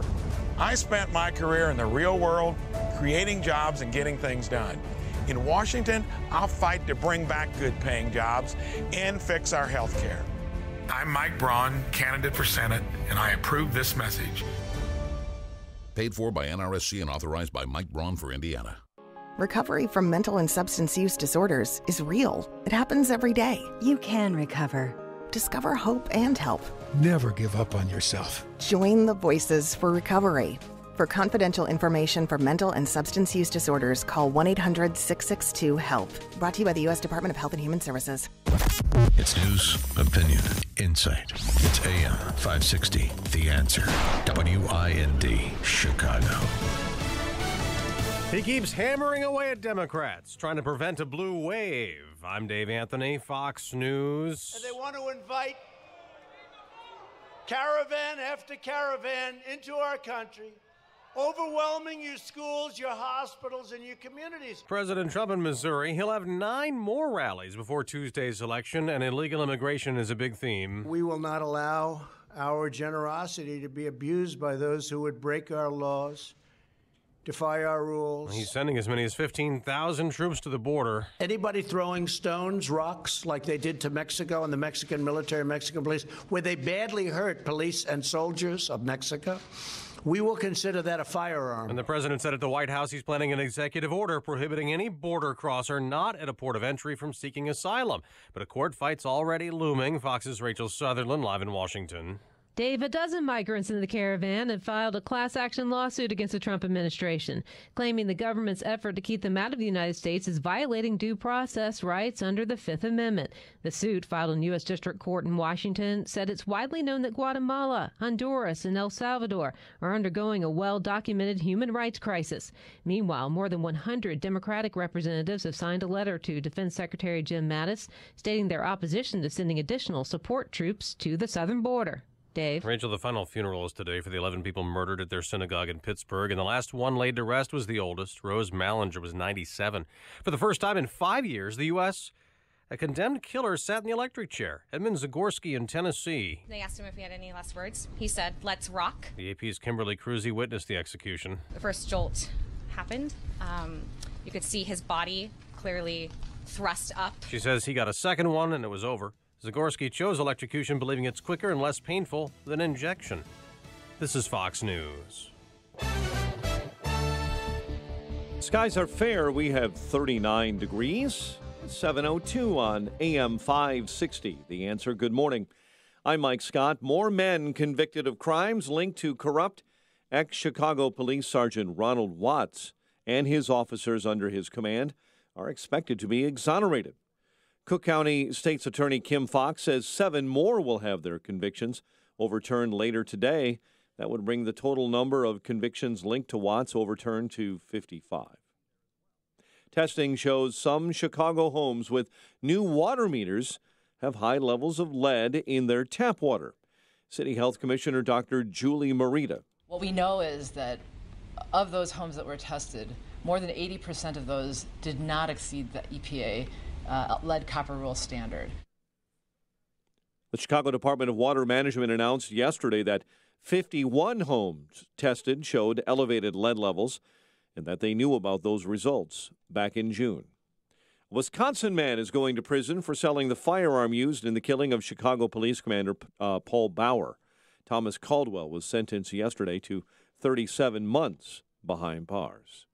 Illinois voters are already turning out in record numbers for this year's midterm elections. Board of Elections saying yesterday they've received 840,000 early ballots compared to just 790,000 received in 2014. Firefighter Annette Holt is the new first deputy commissioner of the Chicago Fire Department. She's the first woman to hold that post in the city's history. She's also the mother of Blair Holt, a 16-year-old killed on board a CTA bus in 2007, shielding friends from gunfire. Oilers shut out the Blackhawks in Edmonton 4-0 last night. Trey Harbison rushed for 169 yards on the ground. Our Northern Illinois Huskies became bowl eligible in a win over Akron in the MAC, 36-26.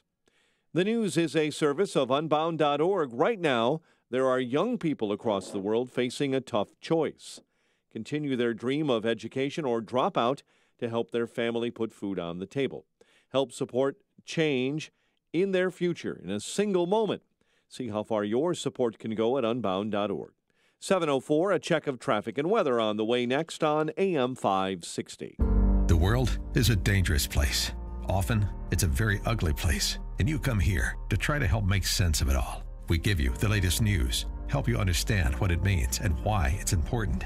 But there are bigger questions you need answered about life and death, faith and hope. And that's where our sister station, AM 1160, Hope for Your Life, comes in. When you're looking for answers to life's biggest questions, give them a listen at AM 1160 or online at 1160hope.com. The following is a paid political announcement. Rich, poor, Republican, Democrat, we're all the same when it comes to property taxes. We're not going to be living in Illinois anymore, and it's due to the property taxes. Go to SaveYourHomeNow.org. You stay. The politicians go. Liberty Principles paid for this ad and is solely responsible for its content. All money managers may seem pretty much the same. But while some money managers may recommend high commission investment products, Fisher Investments avoids them. Some money managers may have hidden and layered fees. Fisher Investments never does. And while some money managers are happy to earn commissions from you, whether you do well or not, Fisher Investments fees are structured so we do better when you do better. In other words, we're structured to be on your side.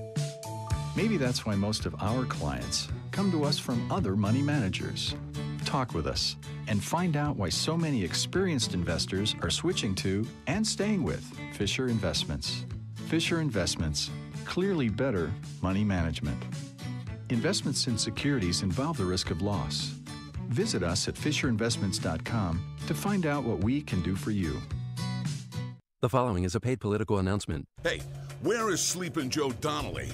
A whole caravan of illegal immigrants is headed towards the United States, and Donnelly is silent, not a peep. But in commercials, he pretends to be tough on the border.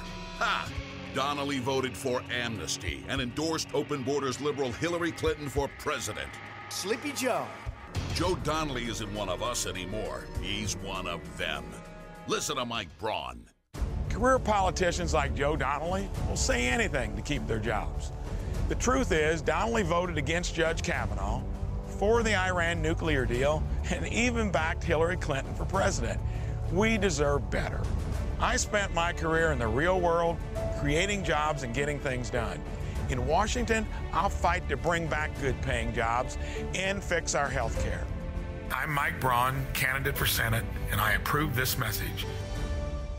Paid for by NRSC and authorized by Mike Braun for Indiana. It's time for Shrink Smoke and Gun November AR sale. All AR-type rifles and pistols are on sale. You can also get a wheel of a deal on all wheel guns with all revolvers, discounted this month.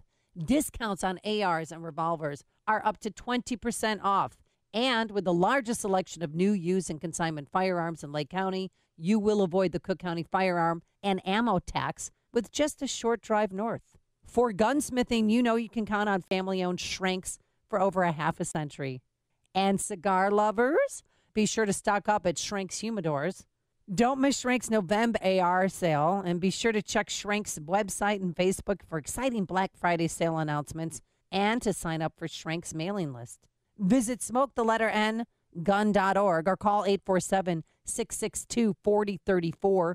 Shrink Smoke and Gun in Waukegan, your family-owned gun store since 1964. Sale prices do not apply to consignment or clearance firearms. The Crohn's and Colitis Foundation of America invites you to take steps for cures at a walk event near you. Support the 1.6 million Americans living with these diseases. Get started at cctakesteps.org.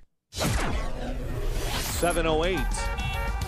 Check of the roads in the Alarm Detection Systems Traffic Center with Jim Talamonte. 8094 westbound traffic is stop and go Kennedy Avenue to Calumet Avenue with a crash. 2 right lanes are blocked.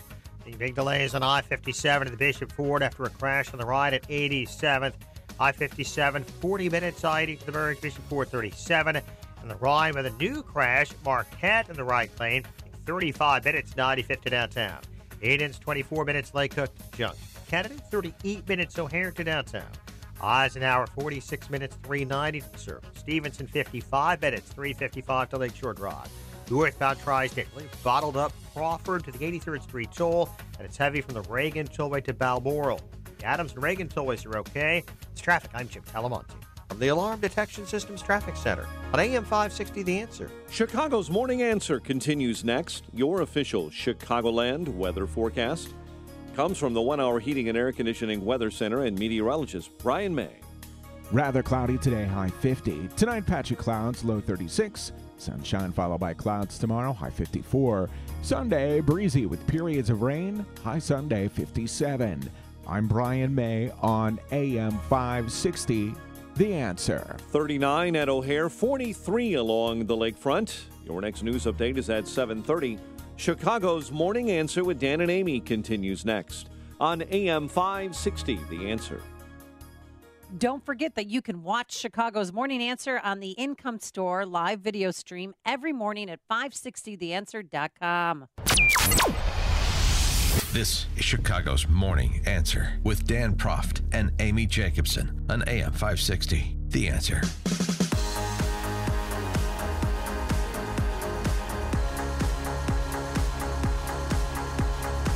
Good morning, Dan and Amy. Trump voters, your guy's on the ballot on Tuesday. He says so. And your guy's enemies are on the ballot, too. I'm talking about the media. In addition to Democrat Socialists, obviously, they're named on the ballot. But Trump is on the ballot, and the D.C. press corps is on the ballot. So if you're a casual voter who had given up on the Republican Party or given up on both parties, and you came out in 2016 only to vote for Trump, and you think you've done your job, you think it's over, you stopped Hillary, your guy's on the ballot, If the things that you like that he's done or tried to do over the last 2 years on the ballot, the possibility of doing more of the same obviously is on the ballot, because if Pelosi takes the House, that'll get stopped. And then if you want to be in the score settling business, as the D.C. Press Corps does, they're on the ballot too. Good piece by Dan Henninger in the Wall Street Journal. The election isn't about policy, it's about settling scores. That's what Henninger writes about the U.S. media, or the D.C. Press Corps, as I call it. You could say the same about the Chicago Press Corps as it relates to legislative races here. Henninger also compares Trump to King Kong. Turner Classic Movies this week. Excuse me? This is actually pretty good. I'm waking up. What? Turner Classic Movies this week ran a short best scenes version of King Kong. Every time the mob pokes the poor giant creature, Kong goes into a snarling rage, which only drives the public into greater levels of hysteria and fear. The Trump King Kong act, with the media as ringmaster and prod, has kept millions of frenzied Democrat voters screaming like Fay Ray for 22 months. That's one version of it. Not bad. That's good. And Trump, that Axios interview where he sort of off the cuff talked about an EO on birthright citizenship, there was more to it. Jim Vanderhei, one of the interviewees, that these two guys are just jumping out of their chair. They were like, wait, what did you say? They go, oh, Gary, you know what they're thinking, Dan, in the back of their mind? We are somebody now. We are making news. I don't know. So I they mean, were so excited. They reminded me, as I said, of the two blokes that host Britain's Got Talent. Always like off stage watching the performers and hopping around and making comments.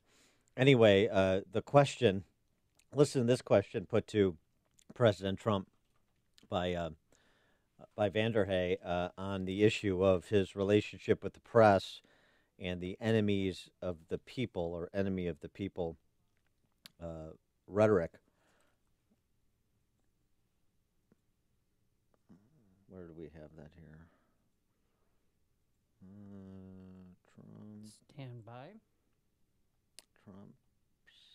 To be honest, like what scares the crap out of me is that if you're saying enemy of the people, God I have to fight back. You're but right. No, but hold on a second. But this thing, God forbid that like somebody, like you've got fervent supporters, they love you, they listen to you, enemy of the people, enemy of the people. They like me more because of that. They like you more, but what happens if all of a sudden someone gets shot, someone shoots one of these reporters? Jim, Is that? But I don't think you think we're the enemy of the people. I don't. But if you gave me false reports, I would say that's not a good thing for our country. But don't you worry at all? I mean, you are like the most powerful man in the world, and if you say that word, enemy, literally tens of thousands of people go into a stadium to listen to you, and then people go on social media and they get themselves so jazzed up. There's got to be a part of you that's like, damn it, I'm scared that someone is going to take it too It's far. my only form of fighting back. I couldn't be here if I did that. You won. You have the presidency. No. But I did this before I won. It's so interesting. I mean, the idea that somebody shoots a reporter, that they've spent the last week blaming Trump for the synagogue shooting, for the CNN and the bombs that were sent to CNN and prominent Democrats. Now they're preordaining blame if somebody were to take violent action against a reporter. It's real simple. You are not doing your jobs with integrity, many of you in the D.C. Press Corps. I don't advocate violence against you or anyone else, but I am going to hold you accountable. I am going to tell people that what you're saying is untrue when it's untrue. I am going to say it's unfair when it's unfair. How many examples do we have to present of blatant advocacy? So stop pretending you're journalists. You're advocates. Fine. Be a transparent advocate. Then we can have an honest conversation. But when you cloak yourself in the dispassionate scrivener of the day's events costume, I'm going to present to the American people that these would-be emperors have no clothes. Hey, that's how it goes. It's rough and tumble. It goes in both directions. I don't just have to be a pincushion for the D.C. Press Corps. And I think that's what he's saying, and the D.C. Press Corps just can't get out of their own way. And it's great because they're really doing Trump's work for him. And this was the comment we played yesterday, but it's worth re-upping in the context of what Trump had to say there in response to that, I would say, rather silly question. I would have gone right at the premise, but Trump took a different tack. That's okay. Jon Stewart, in an interview this week with Christiane Amanpour. Or as the late Don Wade Romo. Great Don Wade. What did he say? Christiane Kuala Lumpur. And this is Jon Stewart on the D.C. press corps falling into President Trump's trap, fighting a battle Trump's going to win, according to Stewart. You know, this guy he's giving you all cash, the cash flow in the Trump era for these TV stations and for these... Can I say, that might have been an issue, and maybe it still is an issue for the people who are the bean counters, but we, the journalists... I believe that our job is to navigate the truth and to do the fact-checking and all the rest of it. So I think that's what motivates a lot of people. But I think the journalists have taken it personally. Okay, they're personally wounded and offended by this man. He baits them, and they dive in, and what he's done well, I thought, is appeal to their own narcissism, to their own ego. Because what he says is, and the journalists stand up and say, we are noble, we are honorable, how dare you, sir? And they take it personally. And now he's changed the conversation to not that his policies are silly or not working or any of those other things. It's all about the fight. He's able to tune out everything else and get people just focused on the fight. He's going to win that fight. Forget about Stewart, being a silly liberal when it comes to policy, and just focus in on his analysis of the dynamic between Trump and the media. I think he's got it. And by the way, Dan Henninger essentially echoes it in different words, again, in his piece in the Wall Street Journal. The election isn't about policy for the D.C. press corps. It's about settling scores. It's personal. So if the D.C. press corps wants to make it personal because they can't believe how wrong they were in 2016, and they don't like being held to account, and they don't like being exposed for the bitter, little partisans that they are, then why shouldn't the president continue? Why shouldn't he continue on that track?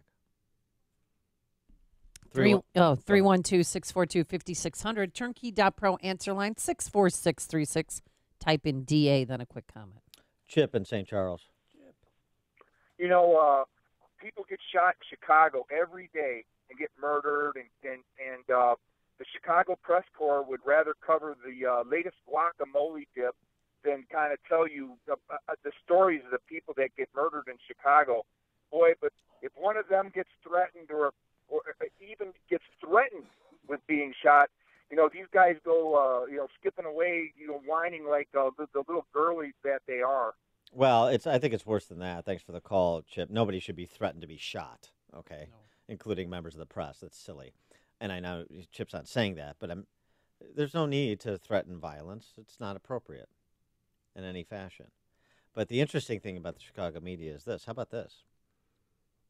If Trump's rhetoric is responsible for the bombs to CNN and Dems, the synagogue shooting, I don't know how you make that connect, but they're making it. There's nothing. That man hated Donald Trump. Who's responsible rhetorically for the 43 people shot and 5 people murdered in Chicago last weekend?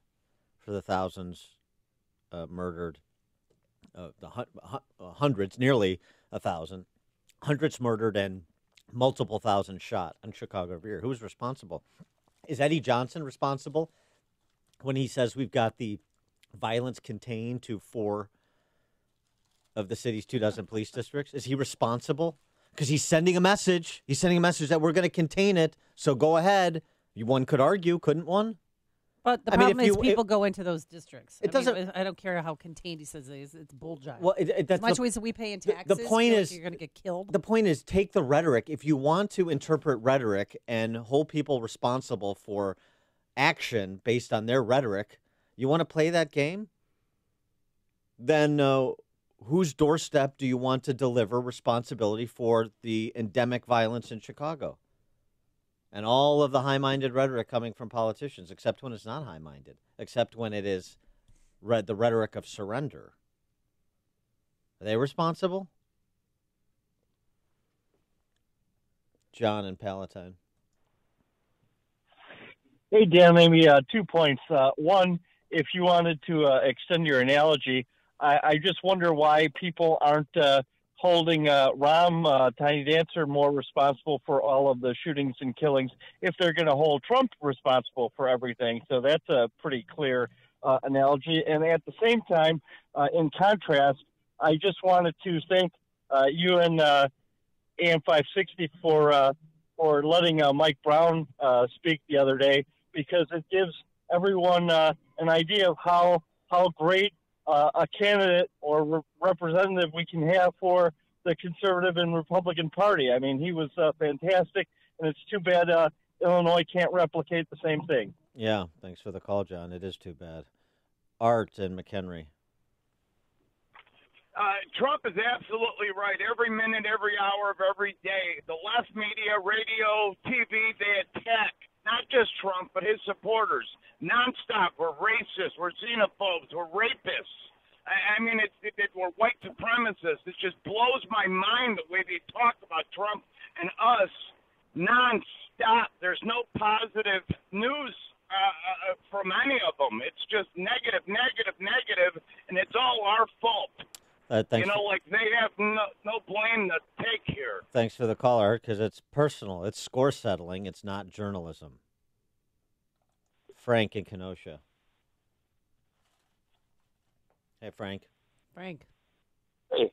Hi, Dan? Yeah, it's me. Hi, Dan and Amy. Yeah, something is obviously wrong with the news nationwide. I mean, it's to the point where it's almost demonic, and something's got to be. I mean, I don't know if they could do anything in Congress about it or something like that. But what they're doing with the Democrats and the way what they're doing to Trump and Republicans and stuff like that, something's obviously wrong. It's obvious. Thanks, Frank. It's news, opinion, insight. This is Chicago's Morning Answer on AM 560. The Answer. The following is a paid political announcement. Hello, voters of DuPage County. My name is Chris Randall, and I'm a veteran of 2 combat deployments. Today, I'm speaking with you about the toughest and best commander I've ever had, Kevin Wiley. He's running for DuPage County District 6 County Board. I've been in some tough situations in my life and served with some of the finest Americans in our nation. And I can confidently say today that Kevin Wiley was the finest commander I've ever worked for. In an army of great leaders, he was primus inter pares, first among equals. Please vote for my friend and commander, Kevin Wiley, for DuPage County District 6. Paid for by Wiley for DuPage County. Hey, you're always looking for ways to save with your business. What if you could save anywhere from $2,500 to $25,000? That would be great, right? Well, now through November 25th, Turnkey IT will add free Office 365 migration with every new contract. That is a huge savings for your business, and you shouldn't wait another minute to contact Turnkey IT. With Turnkey, you can have a full-time IT department for a lot less than you think. You'll get world-class help desk, on-site and remote support, monitoring of network resources, cloud backup, that is so very important, antivirus, and for a limited time, free Office 365 migration with every new contract. But hurry, the offer ends November 25th. From a one-person business to a business with 200 employees, leave the technical stuff to the pros so you can run your business. Visit turnkey.pro today. That's turnkey.pro. Want your home's furnace to stay safe and reliable? And want to prevent any potential problems before they happen? At your local 1 Hour Heating and Air Conditioning, we recommend an annual furnace inspection and tune-up. Right now, get a $79 furnace tune-up. Call 855-1-HOUR. Because not taking care of your furnace, that's just cold. Your comfort is just a call away. Call 1 Hour. Terms and conditions may apply. Call for details. Independently owned and operated. Licensed in the respective state or county. The following is a paid political announcement. Hi, this is Congressman Randy Hultgren. I want to tell you why I'm running for re-election to the U.S. House of Representatives and to ask for your support. I've accomplished a lot during my time in Congress. We have the lowest unemployment in years and a record number of new jobs. We've cut taxes, passed regulatory reform, put ISIS on their heels, and repealed the individual mandate of Obamacare. But there's still a lot to be done, and that's why I'm asking for your vote. We need healthcare reform that lowers costs and expands choices while continuing to protect the coverage of those with pre-existing conditions, which I've worked for and supported my entire career. We must reduce the size and scope as well as the cost of the federal government, and we have to protect programs for our seniors and veterans. You don't have to wait until November 6th to cast your vote. You can vote today at any one of the early voting locations in your county. For more information and to help find the location in your neighborhood, visit randyhultgren.com/early voting. I'm so grateful for your continued support, and together we will keep working for the 14th District and for Illinois. Paid for by Hultgren for Congress. The following is a paid political announcement. Hey, where is Sleepin' Joe Donnelly? A whole caravan of illegal immigrants is headed towards the United States, and Donnelly is silent, not a peep. But in commercials, he pretends to be tough on the border. Ha! Donnelly voted for amnesty and endorsed open borders liberal Hillary Clinton for president. Sleepy Joe. Joe Donnelly isn't one of us anymore. He's one of them. Listen to Mike Braun. Career politicians like Joe Donnelly will say anything to keep their jobs. The truth is, Donnelly voted against Judge Kavanaugh, for the Iran nuclear deal, and even backed Hillary Clinton for president. We deserve better. I spent my career in the real world, creating jobs and getting things done. In Washington, I'll fight to bring back good-paying jobs and fix our health care. I'm Mike Braun, candidate for Senate, and I approve this message. Paid for by NRSC and authorized by Mike Braun for Indiana. AM 560, The Answer. Dan and Amy, you want to update this story about John Cullerton's client's Oh, yeah. How's that proposal roadway? to have Cook County taxpayers turn a fairway into a roadway so that his developer client can build 4 multi-million dollar or $1 million plus homes in Wilmette. Yeah, on that golf course. Oh, my gosh. Canal Shores. Canal Shores, yeah. I vote, love that course. The vote was supposed to take place yesterday afternoon. The Metropolitan Water Reclamation District has pushed the vote back to November 15th. Why? 3 dozen Wilmette and Evanston residents are opposing the paving over the fairway on one of the holes in Canal Shores to turn it into a roadway to connect this developer's property. Yeah, it's between the 9th and 10th hole, and the 10th hole is a par 3, I believe. Keefe Development is the company. Keefe is a Glencoe resident. And State Senate President John Cullerton is his legal representation. And also, I understand State Senate President John Cullerton has a couple points in the deal, too. Oh, really? No conflict of interest there. Oh, no, not at all. And the kind of influence that he will hold over MWRD voting on this, on using taxpayers to finance a improvement to private land for the benefit of a private developer. Who will give him kickbacks, I'm sure. Well, he's got points in the deal. It's not kickbacks. Yeah. It's straight up. Straight up. You don't need kickbacks in this county, in this state. You can do it transparently. Who's going to stop you? Who's going to do anything about it? So the authorities? The voters? That's the attitude Cullerton has, obviously. And boy, oh boy, isn't it fun? And there's not much fun here. Isn't it fun? 3 dozen families from Wilmette and Evanston oppose this deal. Why is it? The left being mugged by reality. Evanston 7th Ward Alderman Eleanor Ravel. A roadway would be like a huge scar, would destroy a precious wildlife area. It would. Well, it's a fairway. But, because whatever. people go bird watching there and they walk their dogs. It's a big... Oh, they have a dog Blah, show blah, to Rail blah. Canal Shores. Point is, this Champagne socialist is offended that a machine Democrat who lords over the state, who the Champagne socialists support, is enriching himself at their expense. I know this is a world without irony, but it is noteworthy that Champagne socialists in Evanston or Wilmette are getting mugged by Senate President John Cullerton, the party to which they have declared fealty, the party to which they provide financing, and now the party to which we're all in Cook County, likely, depending on what the vote is on the 15th, but you know how this is going to go. We're all going to finance the paving over of a fairway so that John Cullerton and his developer client can make a few million more bucks. It looks like I'm a wreck. It's in the hole! Coming up on Chicago's Morning Answer. Need to get Rocco and Moose to go help Yeah. John Cullerton and his client find their wallets. 737, a proposal to do a browser search of your social media history before you're allowed to purchase a gun. What do you think at 7:37? But first, let's get into the newsroom. Here's Mike Scott. We're watching London this morning.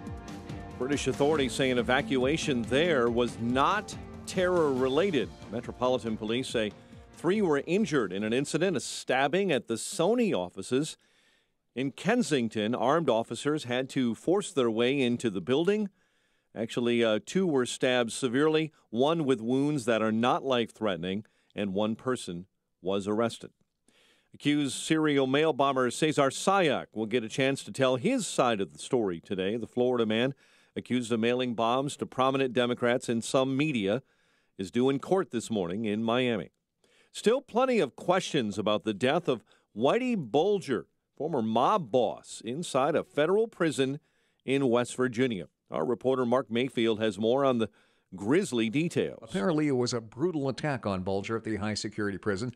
Citing a federal law enforcement official, CNN says his killers tried to remove his tongue. The beating reportedly was so severe, Bulger was said to be nearly unrecognizable when he was found. Bulger had just been sent to the Hazleton Penitentiary on Monday and was placed in the general population. Lindsay Sear had a long-time relationship with Bulger in the 1960s and 70s and was the mother of Bulger's son, who died of Reye syndrome as a child. Here's what she had to say. To me, it's shocking, because I've worked in law since 1963, and I always thought we played better than this. Sears says she has some serious questions about why the 89-year-old was put in a dangerous situation in prison. Mark Mayfield, NBC News Radio. More men convicted of crimes linked to corrupt ex-Chicago Police Sergeant Ronald Watts and officers under his command are expected to be exonerated. Cook County State's Attorney's Office says 7 more will have their convictions overturned today. Chicago police brass say October was a bloody month. There were 259 people shot, 47 killed. Officials from the state teachers' retirement system say they need $350 million more from next year's state budget just in order to make their payments. And Chicago's 105th Christmas tree is coming from the western suburbs. Elmhurst, an Elmhurst family donated the 60-foot Norway spruce. Blackhawks shut out in Edmonton 4-0. The Northern Illinois University Huskies are bowl eligible as their football squad beat Akron in the MAC 36-26. Bulls take on the Pacers later tonight. The news service of Mothers Against Drunk Driving, supporting victims of drunk driving, drug driving, and underage drinking at no charge. Call their 24-hour victim helpline. 877-MAD-HELP. That's MADD.org. 734. A check of traffic and weather on the way next on AM 560. Dennis Prager sees the media focused on the wrong story again. I actually turned the news off this morning in my hotel room. It is, of course, about various non-functioning bombs that were found. I don't think it's worthy of round-the-hour coverage. In terms of news, it's largely a waste of time if there's nothing important to be learned. The Dennis Prager Show, weekdays at 11, right before Sean Hannity at 2 on AM 560. The Answer. The following is a paid political announcement. I don't respect this president. The radical liberals in Washington will do anything to stop the president's agenda to make America great again. I don't trust this president. They would rather see the country fail. His motives and his actions are contemptible. Then fix the problems facing our nation. And I will fight every day until he is impeached. Impeach 45. Impeach 45. But Julie Olthoff isn't waiting around for the career politicians in Washington to deliver solutions. Julie Olthoff believes our conservative ideas will give us prosperity and preserve the American dream. That's why Julie has worked with Governor Holcomb to balance Indiana's budget, cut taxes for hardworking Hoosiers, and fully fund the next 20 years of building and maintaining our roads and bridges. Julie Olthoff and Governor Eric Holcomb have Indiana on the right track.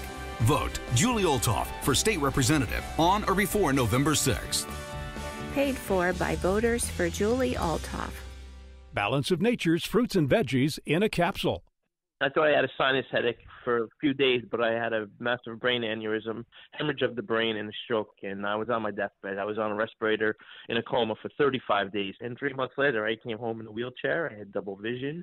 I had to learn to walk again, to speak again. 1 and 1 is 2, write the alphabet. You know, if I went out and did a little something, I'd come home, I'd be in bed. Now I'm up by like 5:30 in the morning, and I go to the gym. I do shopping. I cook. I have energy all day. I mean, I feel great. Overall, my whole outlook, just feeling, my mental aspect, everything is better. For a limited time, use discount code CHICAGO, and we'll take 35% off your first preferred set of fruits and veggies and have them shipped to you free. Call 800-246-8751. That's 1-800-246-8751, or go online to balanceofnature.com and use discount code CHICAGO. 7:36 and a check on the roads in the Alarm Detection Systems Traffic Center. Here's Jim Talamonte. Westbound 8094 traffic is jammed. Klein before Calumet Avenue with a crash in the 2 right lanes. The eastbound toll road has delays from Clay to Ripley. Very heavy on the northbound tri-state this morning from Crawford to the 83rd Street toll. Farther north, it's slow from the Stevenson to the Hinsdale Oasis and from the Reagan all the way to Balmoral. Northbound Veterans Memorial. See slow pockets between 63rd and St. Charles. Southbound 53, it's stop and go Northwest Highway to Higgins. Hayden's 19 minutes Lake Hook to Montrose. Outbound 29. Kennedy, 39 minutes O'Hare to downtown. Ike, 42 minutes, 390 to the Circle. Stevenson, 52 minutes, 355 to Lakeshore Drive. Ryan, 36 minutes, 95th to downtown. I-57, Fisher Ford, both heavy. That's traffic. I'm Jim Talamonte from the Alarm Detection Systems Traffic Center on AM 560 The Answer. Chicago's Morning Answer continues next. Your official Chicagoland weather forecast from the 1-hour heating and air conditioning weather center. Cloudy, 49. Patchy clouds, 36 overnight. 39 at O'Hare. Next news coming up at 8. Chicago's Morning Answer with Dan and Amy continues next on AM 560 The Answer. This hourly segment is brought to you by Papa Nicholas Coffee. Papa Nicholas. Great coffee, period. Let freedom ring this afternoon at 2 with Sean Hannity, right before Joe Walsh at 5 on AM 560. The Answer. Good morning, Dan and Amy. So Trump had a nice visit in Pittsburgh with Rabbi Jeffrey Myers and members of his congregation. That's not me saying it, and it's certainly not the D.C. press corps saying it. It's Rabbi Myers saying it. The president was very warm, very consoling, put his hand on my shoulder, and the first question he asked me was, Rabbi, tell me, how are you doing? And I must say, throughout the time we spent together, I was pleasantly surprised by a warm and personal side to the president that I don't think America has ever seen. There's a lot of stories like that you hear, sort of people in Trump's circle, past and present. I've shared one story, too, about how he tended to a family that had bought one of his homes down in Florida near Mar-a-Lago after the gentleman in the couple fell ill, that Trump sent him flowers to his hospital room with a personal note and just kind of kept after them. So you hear stories like this. It's just interesting. The flip side of the Pittsburgh story now is, of course, the politicization of it.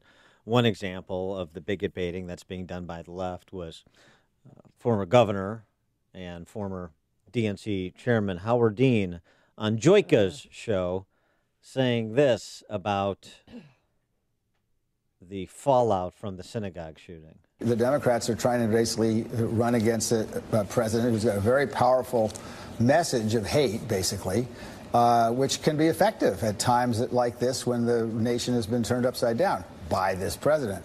So, I'm pretty optimistic, actually, because these kinds of elections are usually determined at the last 3 days, which pollsters can't pick up.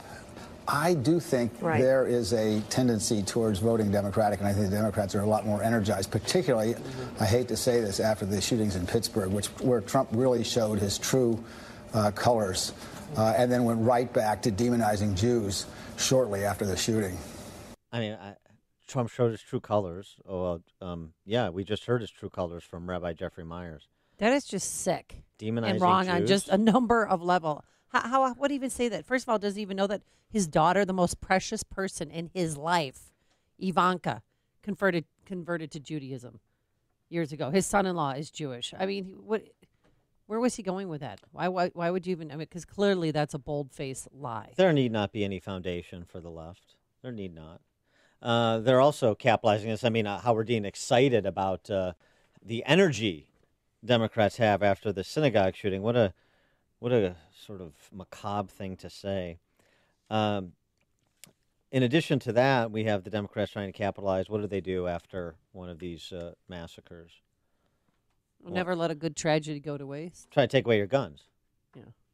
Sorry, that was my Rahm Emanuel coming out. Well, I understand. Excuse me. Yeah, well, this is the way they do it. I'm a tiny dancer, too, sometimes. Dan. Try and take your guns away. And so here's a proposal emanating from Brooklyn.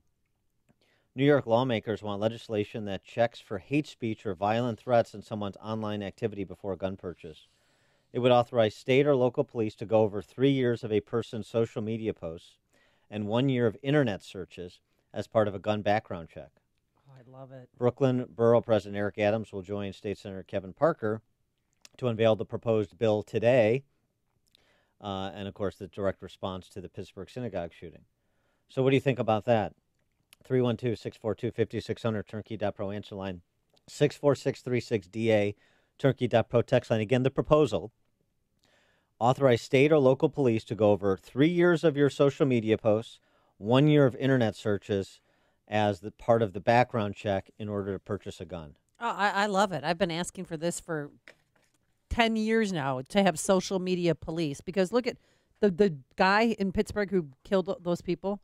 He had anti-Semitic comments online on his social media posts. The bomber, the alleged bomber, or tried to be a bomber guy in Florida, same thing. Not anti-Semitic comments, but comments about different politicians that were hateful.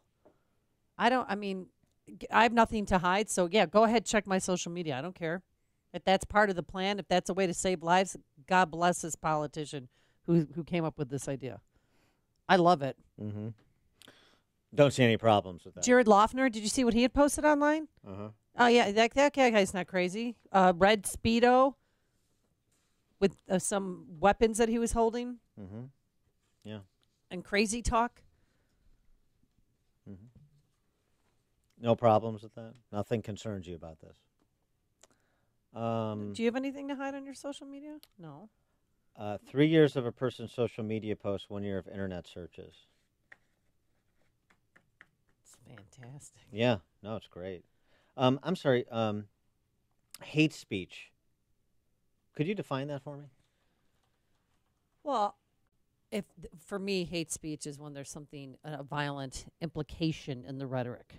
Saying, I'm going to go after and kill Jewish people. That would be a red flag for me. Mm-hmm. But if you're criticizing a group, that's a problem too. The only sticky wicket I see is who's going to be patrolling this. Oh, or is their social media police going to have some training on what the guidelines are going to be? You want speech police? Well, yeah. I want social media speech police. Well, yeah. that's what it is. What social media is, a channel. We're talking about Right. speech police. We want thought police and speech police. We want to interpret what people are saying and make a determination whether or not their Second Amendment individual constitutional rights should be deprived. Or maybe their First Amendment free speech rights should be deprived as well. I know there are limitations. I understand the Supreme Court case law on this. You want to get into the business of the government determining what's hate speech particularly in the climate in which we live today, where an off-color joke ends a career? You see, we talk about all the time what happens on college campuses, what happens in corporate boardrooms.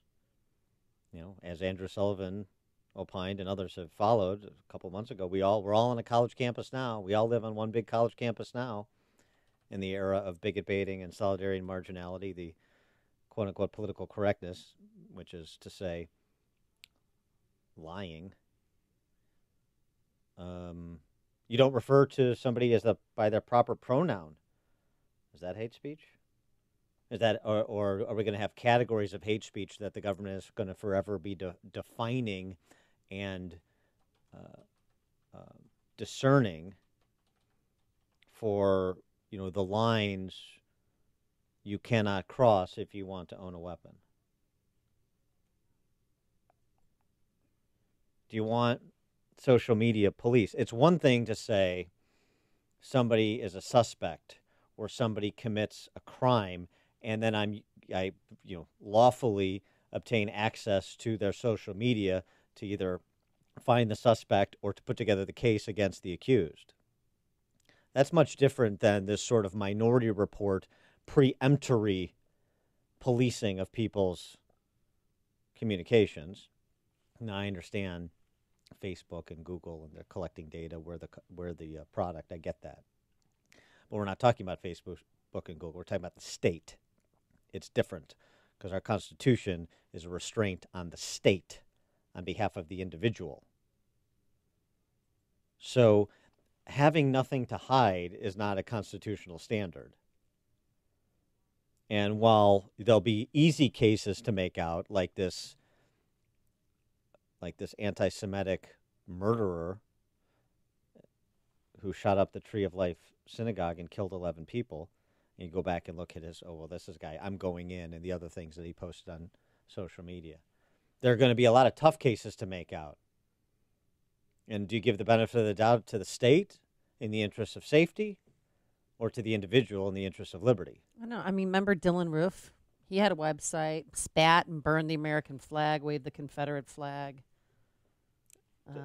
Is burning an American flag or posting a Confederate flag, should that be considered hate speech such that you can't own a gun? Or a T-shirt, number 88, which is a white supremacist code for Hitler. If I search for Mein Kampf online, should that bring me into question to own a weapon? What if they're waving around weapons? So then there's another picture of him on his website. He's sitting there with a 9mm. I don't know. You tell me. You're the one who wants to use this as the basis to deny people their Second Amendment rights. Where are the lines? How do you parse this? And do you want police to do it? Take your calls, 312-642-5600, turnkey.pro, answer line, 64636-DA, turnkey.pro, text line. James in Westmont. I guess I should never take my son when his Boy Scout shooting, huh? And post that picture. James, I'm sorry. I'm sorry I have to stop you there. You've already done it. No. You've already disqualified yourself from owning a gun. You know why? Do you hear yourself? Are you listening to yourself? You just said the phrase Boy Scouts. It's Scouts, James. Oh, that's right. You're done. No. I'm sorry. Oh. No gun for you. Thanks. Oh, no. Thanks for the call, James. Sorry that we had to take your Second Amendment right away. Rick and Joliet. Hey, Dan and Amy, good morning. As a concealed carrier permit holder, now, to your point, Dan, not only do I have to, I'm no longer insulated against the state by the Constitution, but now I'm subjected to whatever medium there is in between that determines whether or not what I say is hate speech or pictures with a gun with the Boy Scouts. But further, now I've got all these nuts that are anti-gun that are going to be taking screenshots and turning it into somebody. Yeah. It's whatever anyone interprets as Rick shouldn't have a gun. Period. Don't care what he puts up there. You can take anything I say, and that goes for anybody else, and twist it any way you want to. That's right, Rick. Thanks for the call. This is what we want. We want it to be East Germany. This is how the Stasi operated. Everybody is an informant to the state. Is that what you want? Ken in Plainfield. Yeah, I have to agree with everybody. I don't see how Amy can so blissfully assume that anybody who's in charge of the thought police is going to be fair and use common sense, because we hardly ever see that out of Democrats. And now we expect that when they finally get a chance to say, hey, this guy posted something against illegal immigrants, he must be a racist, he can't have a gun, that's going to be their thought process. It's not going to be the obvious one like the cases she mentioned. It's going to be like everybody else said. Oh, he posted a picture of his kids with guns. We can't have that. You know, the thought police aren't going to be approving your thoughts; they're going to be approving their thoughts. Thanks for the call, Ken. I mean, the left is saying to criticize George Soros is to be anti-Semitic. You can't criticize George Soros's policy choices, funding choices, the organizations he does fund, what they have to say or what they do, MoveOn.org and the others. Off limits. Or what? Your rights are taken away? Bill in Romeoville. Good morning. Thanks for taking my call. I'm a responsible gun owner and NRA member, and I have spouted off on the internet, specifically to the threats some of these people from NIPTA make. Does that make me a danger to society? I'm voicing my First Amendment right of free speech and my Second Amendment right to own a gun. I've complied with the state. I'd like to know what Amy's position is on that. Thanks, Bill. Well, can you repeat? What does he want me to know? But you put his position on, on your position on him going after organs of the state and, basically expressing his. Well, does he do it in a violent manner? I mean, if you read Dylan Roof's post with all those pictures holding the Confederate flag and burning the American flag, he's right. I have no choice. I'm not in a position to alone go into the ghetto and fight. I mean, he said, I'm not a skinhead. There's no real KKK. There's nobody else left. The responsibility is mine. I mean, as long as you're not violent in your rhetoric, again. I mean, if you believe in something, you have a position on something, fine, but don't threaten others. I just want to keep guns out of the hands of crazy people. Well, and I'm sure everybody in America wants that too, whether you have a gun or don't have a gun, or regardless of how you feel about the Second Amendment, we don't want mass shootings anymore. We want it to stop. There are laws against making specific threats of violence. Mm-hmm. Right. So. But who's monitoring social media all the time to check it out, to make sure it's safe? So then if you have somebody who wants to buy a gun, if you didn't do anything wrong, you have nothing to hide, apply for a permit to buy a gun, go through the background check, and if that's part of the background check, they check your social media for the last year. Or no, the last 3 years, right? Yeah. Your social media for 3 years, your internet searches for a year. And then the state is making judgment calls. Yeah. Right. Russ in Elmhurst. Hello? Yeah, Russ.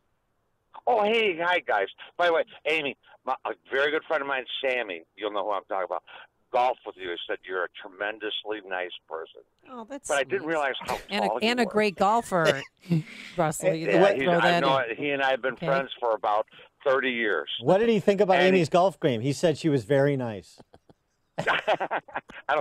Golfing, I can shoot birdies all day long myself. As long as they're 30 or 40 yards away on the wing, and I got a good 12 gauge. There you go. Anyway, number one, the Second Amendment, I appreciate it. I love the fact that the government recognized the God-given right to self-defense, and that's what that is. It just acknowledges it. I've always had a gun, always. I've learned how to shoot when I was 11 years old, but I've never hurt anybody. Never. Right. And I never thought about hurting anybody. Anybody that threatens somebody is stupid to begin with. If you're really that mad, you never give them a heads up. You just punch them in the face. All right. All right. Thanks for the tip, Russ. Yeah. Happy holidays. Thanks, guys. I do love you guys. Thanks, Russ. I think Russ was one of the teachers of that preschool fight club down in Missouri, wasn't he? You don't talk about Fight Club. Number one rule. Jim in Naperville. Amy, if you want to step out and trample all over my constitutional rights, why don't we just go door to door through start in Chicago and work away from the lake, and let's just go door to door and clean up everyone's house. Go through there, search and seize everything, all the guns. We'll just go right. We'll start there instead of the social media thing. Let's get right down to the core of the problem. Is that okay? Oh, so with you think that if this is just going to be an entryway into people searching your home? That if they search your social media, that's the equivalent of searching your home? Under your premise of what you want to do, if you want to get into people's business ahead of time, why don't we just go door to door? I don't just throw away my constitutional rights. to privacy, to my First Amendment, Second Amendment rights, and just go door to door with the police and with the whatever law enforcement's necessary, and do a thorough search of everyone's house, and then give them a sticker saying you passed. Thanks for the call, Jim. I mean, so here's the thing. If you understand properly that the left's gambit when they talk guns is to eliminate private gun ownership, then you understand why people are concerned and recoiling at the thought of thought police. The left political class is interested in eliminating private ownership of guns, just like they're interested in eliminating private ownership of just about everything else. Listen to podcasts of Dan and Amy from the AM 560 mobile app. Download it today at 560theanswer.com/mobile. The following is a paid announcement. Now, Geiger Wealth brings you Retire with Confidence. Thanks for joining us today, where once a week we get together to talk about retirement planning. Bill Geiger, welcome. I know that your firm focuses on working with couples in their late 50s to early 60s, preparing them to retire with confidence. So what exactly should they be doing differently at this stage of their lives? Mike, if you're a couple in your late 50s to early 60s, you really have two big jobs to do right now. The first one is to make sure you don't have a big loss. This close to your retirement, if you think about it, Mike, at this stage of their life, most couples have more money than they've ever had before. And it kind of makes sense, right? And the last thing that they want at this stage of their life, this close to retirement, is to have a big loss, a 2008 type loss, for instance. That could be devastating, Bill. Absolutely, for obvious reasons, but also at this stage of your life, your second big job is you want to begin developing a source of dependable, sustainable income that you know how you're going to pay your bills for the rest of your life. And if you have that big loss, you may not have the monies available to set up that source of dependable, sustainable income. So the two big jobs that you have, to summarize, is one, protect what you have. Don't have a big loss. Number two, begin developing a dependable, sustainable income stream that you can count on for the rest of your life. So you know how you're going to pay your bills, you can keep from running out of money, and you can leave a legacy. That's retiring with confidence. Mike, I know you're going to talk about this in just a moment, but for the next 5 couples who call in today who have at least $500,000 in their retirement portfolio, we're going to do on a complimentary basis a full-blown retirement plan for them. We're going to work with them on how to set up a plan so they know how to protect what they have, so they know how to create a dependable, sustainable income stream, and so they know, maybe for the first time ever, have that confidence to know that they have a game plan to move themselves into retirement. Bill, this is a fantastic opportunity because, folks, nothing can be more frustrating than working hard your entire life, saving as much as possible for retirement, then having no idea how you're going to make your life savings last 20 to 30 years or more. Bill and his team at Geiger Wealth can help. They're going to sit down with you personally to create a full-blown plan for your retirement. Folks, this is up to a $3,000 value. It's complimentary for the next 5 couples who have at least $500,000 saved for retirement. Call 800-681-2498. Again, that's 800-681-2498. Together with you, Bill and his team are going to sit down and translate the complex financial planning process into easy-to-understand steps with a roadmap to help you get to where you need to be. Call Geiger Wealth right now for your complimentary, personalized, full-blown retirement plan. 800-681-2498. That's 800-681-2498. Geiger Wealth Management, a registered investment advisor. Insurance offered through DeBlanco Inc. What's happening? What does it mean? Why is it important? We've got the answer. AM 560, The Answer. WIND, Chicago. More Americans were hired last month. I'm Dave Anthony, Fox News. Many more than had been expected. Fox's Carol Zimmer details the just-out jobs report live. The October jobs report showing the 250,000 jobs were added during the month, more than forecast. Plus, wages rose at the fastest pace in 9 years, and the unemployment rate holding steady at 3.7%. The continued hiring and wage increases also reflect a tax cut boost, and they reinforce expectations that the Federal Reserve will raise interest rates for a fourth time this year in December. Dave? Carol, on Wall Street, Dow futures are up over 200. Asian markets also soared after both President Trump and China's leaders say they had a very positive phone call trying to resolve the trade disputes. This election will decide whether we build on an extraordinary prosperity that we have achieved. President Trump rallying Republicans in Missouri, announcing a new plan to stop that caravan of Central American migrants. Those who choose to break our laws and enter illegally will no longer be able to use meritless claims to gain automatic admission into our country. He wants to prohibit any border crossers not at a port of entry from seeking asylum. Some migrants in the caravan have already filed suit saying it's unconstitutional as Democrats decry the president sending troops to the border as stoking fear. A person you may remember has been deported. Dias Katarbayev. He was friends with the Boston Marathon bomber. Now that he's out of prison for removing stuff from Johar Tsarnaev's dorm room, concealing evidence, Katarbayev sent back to Kazakhstan. A sheriff's deputy in Texas is in critical condition the morning after being shot in the head in LaGrange by a man they were serving a warrant to at a store for failing to register as a sex offender. The subject resisted, pulled a knife, escaped from the officers, ran to his hotel room. He later surrendered. This is Fox News. Skies are fair. We have 39 degrees and just a hint at sunshine right now, 8:02 on AM 560. The Answer. Good morning, everyone. I'm Mike Scott. More men convicted of crimes linked to corrupt ex-Chicago Police Sergeant Ronald Watts and officers under his command are expected to be exonerated today, at least 7 more. Testing shows some Chicago homes with water meters recently installed have high levels of lead in their tap water. City Health Commissioner Dr. Julie Morita says the public shouldn't be in panic mode over the results. What we know is that of those homes that were tested, more than 80% of those did not exceed the EPA lead copper rule standard. Chicago Department of Water Management announcing that 15 of 296 homes tested showed elevated lead levels and that they knew about those results back in June. An off-duty Chicago police sergeant accused of brutally beating 2 men outside of a gay nightclub. It happened in September, and the lawsuit now filed claims Sergeant Eric Elkins and 3 others attacked John Sherwood and Tom Stacia outside of the club in the Andersonville neighborhood. Chicago sports. Oilers scored twice in the second and third periods in a 4-0 shutout of the Blackhawks in Edmonton. Trey Harbison rushed for 169 yards and a score. Our Northern Illinois Huskies beat Akron in the MAC 36-26 to become bowl eligible.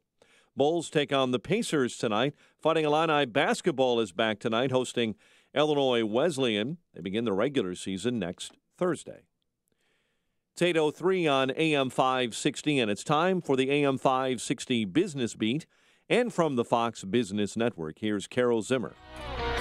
From the Fox Business Network, stock futures are higher. Yesterday, stocks rallied to close out one of the worst months of the bull market. Tech shares like Netflix and eBay rising more than 5% in yesterday's session. Tech companies are playing a bigger role in politics. Amazon, Apple, Facebook, Google, and Twitter have spent more in lobbying in the past 2 years than in any other 2-year period. Many analysts are expecting another record quarter for Apple when the company reports earnings after the closing bell. Raising prices for its iPhone to almost $1,000 has been really good for Apple's bottom line. And Tesla says its self-parking summon feature is getting an upgrade. With the Fox Business Report, I'm Carol Zimmer. 8:04 in Chicago. A check of traffic and weather on the way next on AM 560. The following is a paid political announcement. Rich, poor, Republican, Democrat, we're all the same when it comes to property taxes. We're not going to be living in Illinois anymore, and it's due to the property taxes. Go to SaveYourHomeNow.org. You stay. The politicians go. Liberty Principles paid for this ad and is solely responsible for its content. What if you could enjoy total peace of mind when it comes to home security?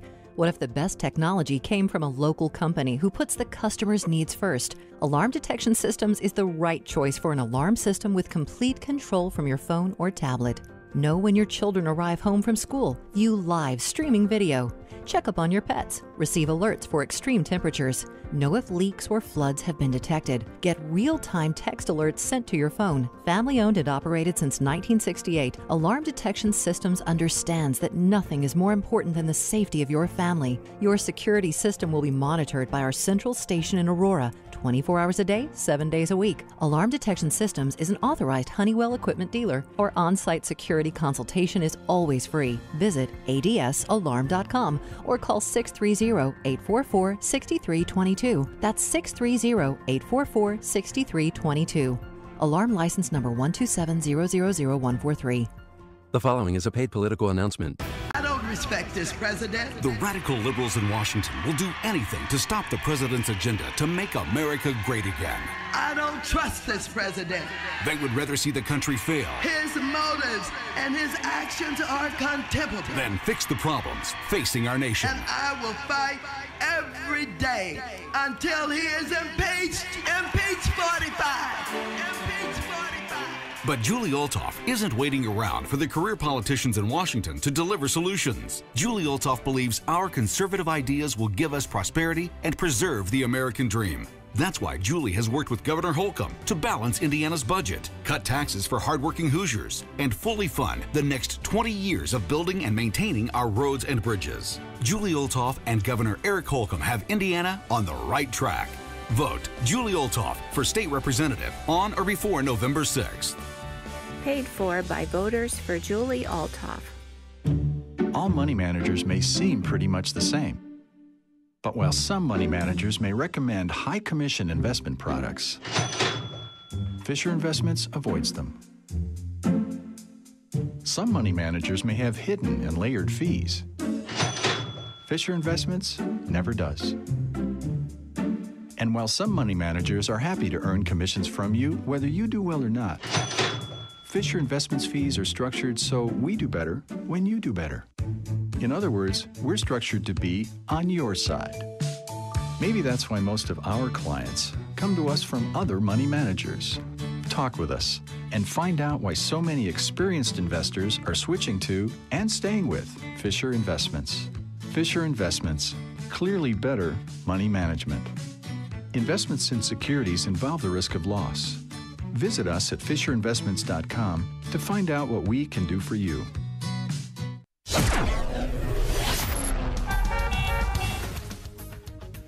.808 and a check of the roads in the Alarm Detection Systems Traffic Center. Here is Jim Talamonte. The inbound Edens is looking good. It's 19 minutes. Lake Cook to Montrose, outbound 26. The spur has eastbound delays. The toll plaza to Waukegan Road.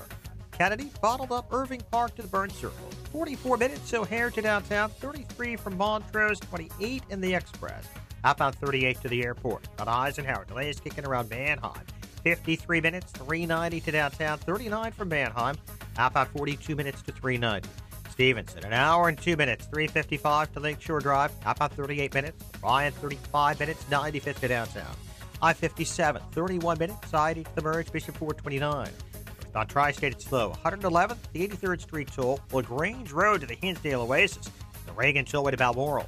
That's traffic. I'm Jim Talamonte from the Alarm Detection Systems Traffic Center on AM 560 The Answer. Chicago's Morning Answer continues next. Your official Chicagoland weather forecast.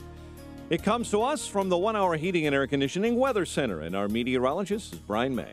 Plenty of clouds today, high 50. Tonight, patch of clouds, low 36. Increasing clouds tomorrow, high 54. A shower or two tomorrow night, low 47. Periods of rain Sunday, high 57. I'm Brian May on AM 560.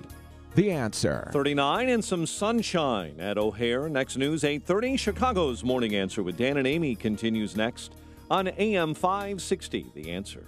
This hourly segment is brought to you by the Alpha Wealth Group, bringing the trilogy of estate, tax, and investment planning together. Visit alphawealthgroup.com for a free report. This is Chicago's Morning Answer with Dan Proft and Amy Jacobson on AM 560. The Answer.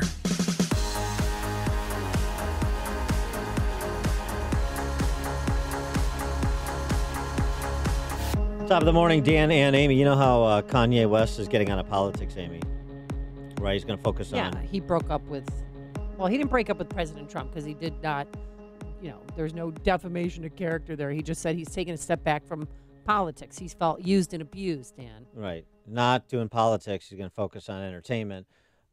Report this morning, he gave another $126,000 to Amara Enya. Did he really? For her mayoral race. Why 126? Wow. I guess, did he give her 74 before? So he gave her 73,000. Well, no, 74,000 to pay off that debt. So that makes it an even $200,000. I was just wondering, 126 is an odd number. And 73 cents? No. Yeah. Kanye. That is weird. All right, well, maybe he's getting out of politics. He's just going to stay involved in Chicago's mayor's race. All right. Well, we'll watch that closely. Sure. Okay. For the rest of us, outside of concerns about Chicago politics, concerns about economic growth, October jobs report, the last jobs report before Tuesday's election, of course, pretty good. 250,000 jobs. Unemployment rate stays at 3.7. It's a fictional number, so multiply that by 2.5. Wage growth is real. 3.1% wage growth now this year, and participation rate in the in employment popped up a couple of tenths of a point as well to 62.9. So good news all around, probably enough, combined with the fact that you dressed up as Scott the Cow Guy for Halloween. Yes, one of my many functions. One person knew exactly who I was and actually was so impressed that Scott sent that directly.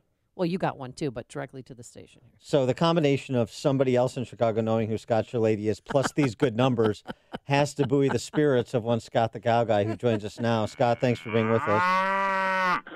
Good morning. Good morning.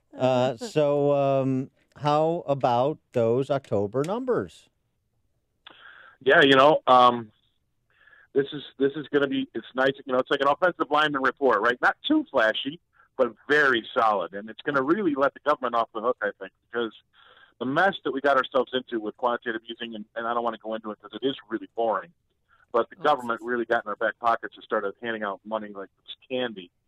And this type of report, if we continue to have things like this, is really going to let them off the hook and let them get out of that mess with relatively pain-free. The rest of the world is still in that mess, but this is a type of report that is going to help the government really kind of heal their wounds after what we've been through the last 10 years. And you're right, wage growth, we haven't seen numbers like that in 10 years, Dan and Amy. I mean, there's some things in here. This participation rate number flipping up like that, we're bringing people in off the sidelines to start working again. Well, this is amazing. So it's very, very solid.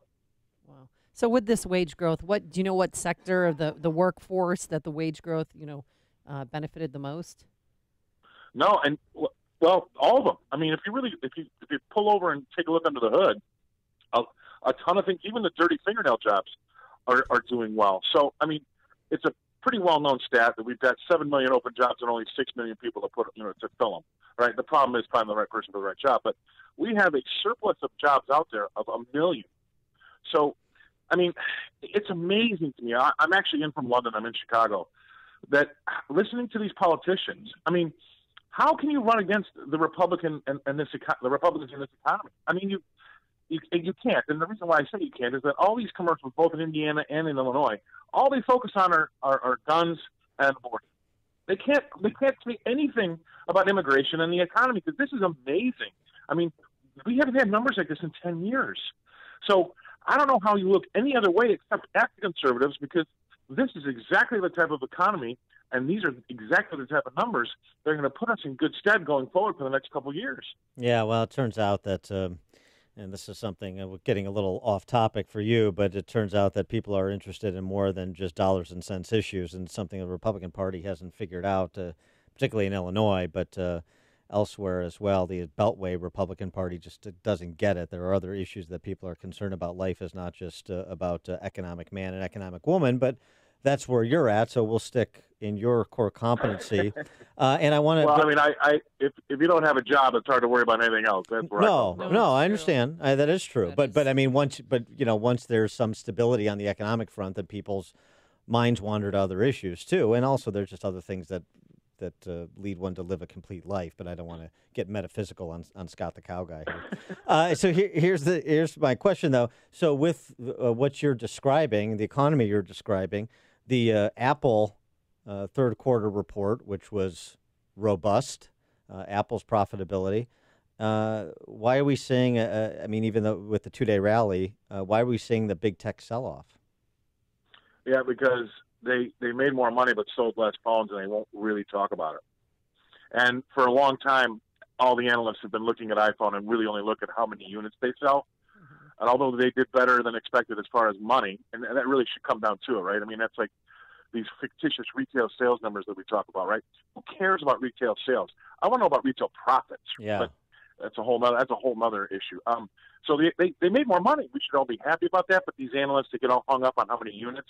And Apple's been kind of coy and quiet about it here over the last 18 hours. So that's got those guys kind of riled up a little bit. But, I mean, it's amazing that they get riled up over them making more money. I mean, it isn't really the dollars and cents of the bottom line is really supposed to be the bottom line. But analysts have a different way of looking at things. But I mean, so with the quantitative, we're still not completely unwound. But with, as you said, this report, if this continues to churn like this, maybe we get out of quantitative easing somewhat unscathed. Combined with good earnings reports, does that mean we're not going to see a market correction and stay the course with respect to your position on equities in the market? Well, am I reading the tea leaves here, and then you're worried about how many cigars you might own? Oh, Sean, exactly. I don't know about that. That's right. Oh, that's right. Something's in it for. Well, I'm not worried about it. I'm counting how many cigars will be owed to me. Yeah. All right. Right. Yeah. Oh yeah. Go ahead. Answer your question. Go ahead. All right. Well, what about housing? I mean, is that still a weak spot in the economy? Well, it's really funny because it's still slow. It's slowing. Other spots are hot, but there's so many things that go into those numbers, and especially, I mean, you're in the middle of the cauldron here in Illinois, seeing that these taxes go up. I was just in New York and New Jersey at the end of last week, and New Jersey's real estate tax and the way that they handle their situation is very similar to Illinois. It's just killing people. I mean, so there's other outside influences that are also hurting some housing. And up until a certain point, a lot of people couldn't move because they were still underwater from the last crisis 10 years ago. And so I'm not too worried about that. And here's another thing. We were so used to it. The older you get, right, you're so used to the market getting away from you. Remember, your house in 1998 to 2006 was going up 5, 10, 12% a year. So was your stock portfolio. So we were having things kind of outstrip themselves and really get away from us. I don't think this economy can do that anymore. I really, I don't think you're going to see oil or gasoline really take off. It might slowly but surely go higher, but nothing's going to run away from us. And that's why these analysts are always all worried about interest rates and how that might affect housing and how might that affect corporate profits. We're just not going to see things tear off. And really, this is a great report, and it shows you that it's steady, right? Good, solid steps. Nothing's a blowout. So that's what you want to have, so we can slowly but surely have everything react and get comfortable with the numbers and not have things run away. The stock market likes things that are better or worse, not great or bad, right? Because they want to know that things can get better, or they're interested in things getting worse. That's what the stock market really reacts to. And I still think things are getting better. But you might see a little bit of a sell-off here today because folks are going to get worried how aggressive the Fed's going to be in a market that's doing well.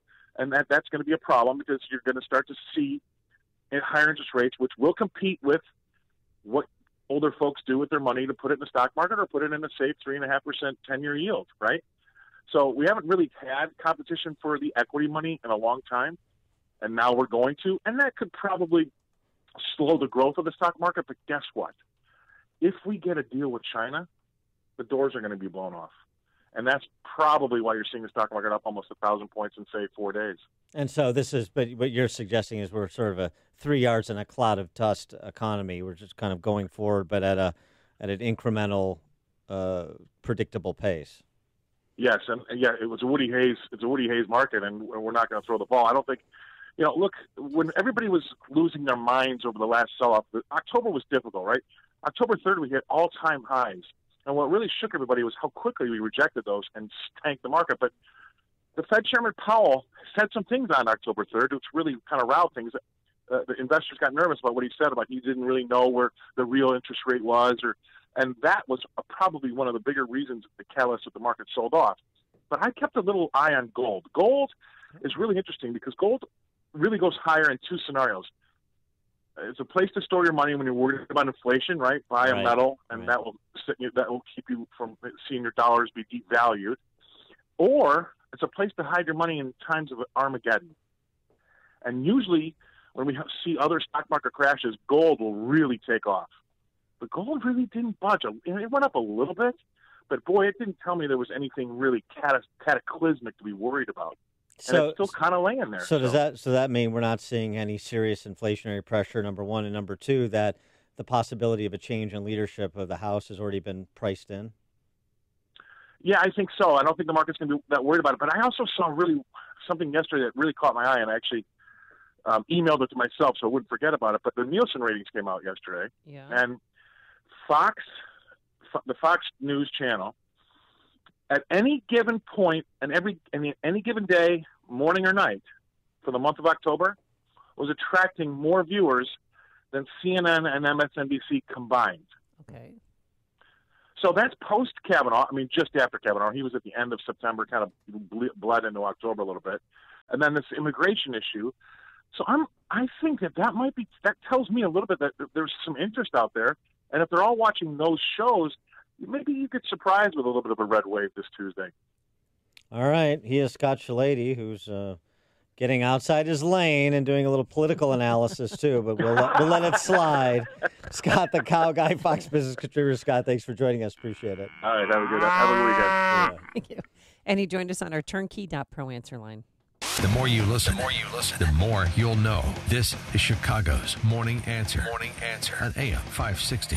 The Answer. This is Dan Proft with 60 Seconds of Sanity for Upstream-Ideas.com. I know there's nothing new in this world, but the left's routine is getting quite old. Just as the left contended Sarah Palin's crosshairs art over digital congressional maps was responsible for the Gabby Gifford shooting, so we're now told President Trump's dismissal of the D.C. press corps as fake news and declaration that Don Lemon is the dumbest man on TV is to blame for the bomb delivered to CNN. Words matter, declared CNN President Jeff Zucker. Mattering is not a synonym for causation. When a Utah man was indicted earlier this month for sending a threatening ricin-laced letter to Trump, I don't recall CNN featuring any roundtable discussions or accusatory chyron suggesting the Trump is Hitler crowd was to blame. When a Bernie Sanders supporter opened fire on congressional Republicans, I don't remember any suggestion from the left that Comrade Bernie's overheated criticisms of Trump as a totalitarian incited the shooting. What's the standard for establishing who's liable for political violence, you ask? Depends on the target, is the answer the D.C. press corps offers. Words do matter, and the words offered by human refrigerator magnets impersonating political leaders and the Democrat Party comms team masquerading as journalists are precisely what elected Trump and will re-elect him. The following is a paid political announcement. Rich, poor, Republican, Democrat, we're all the same when it comes to property taxes. We're not going to be living in Illinois anymore, and it's due to the property taxes. Go to SaveYourHomeNow.org. You stay. The politicians go. Liberty Principles paid for this ad and is solely responsible for its content.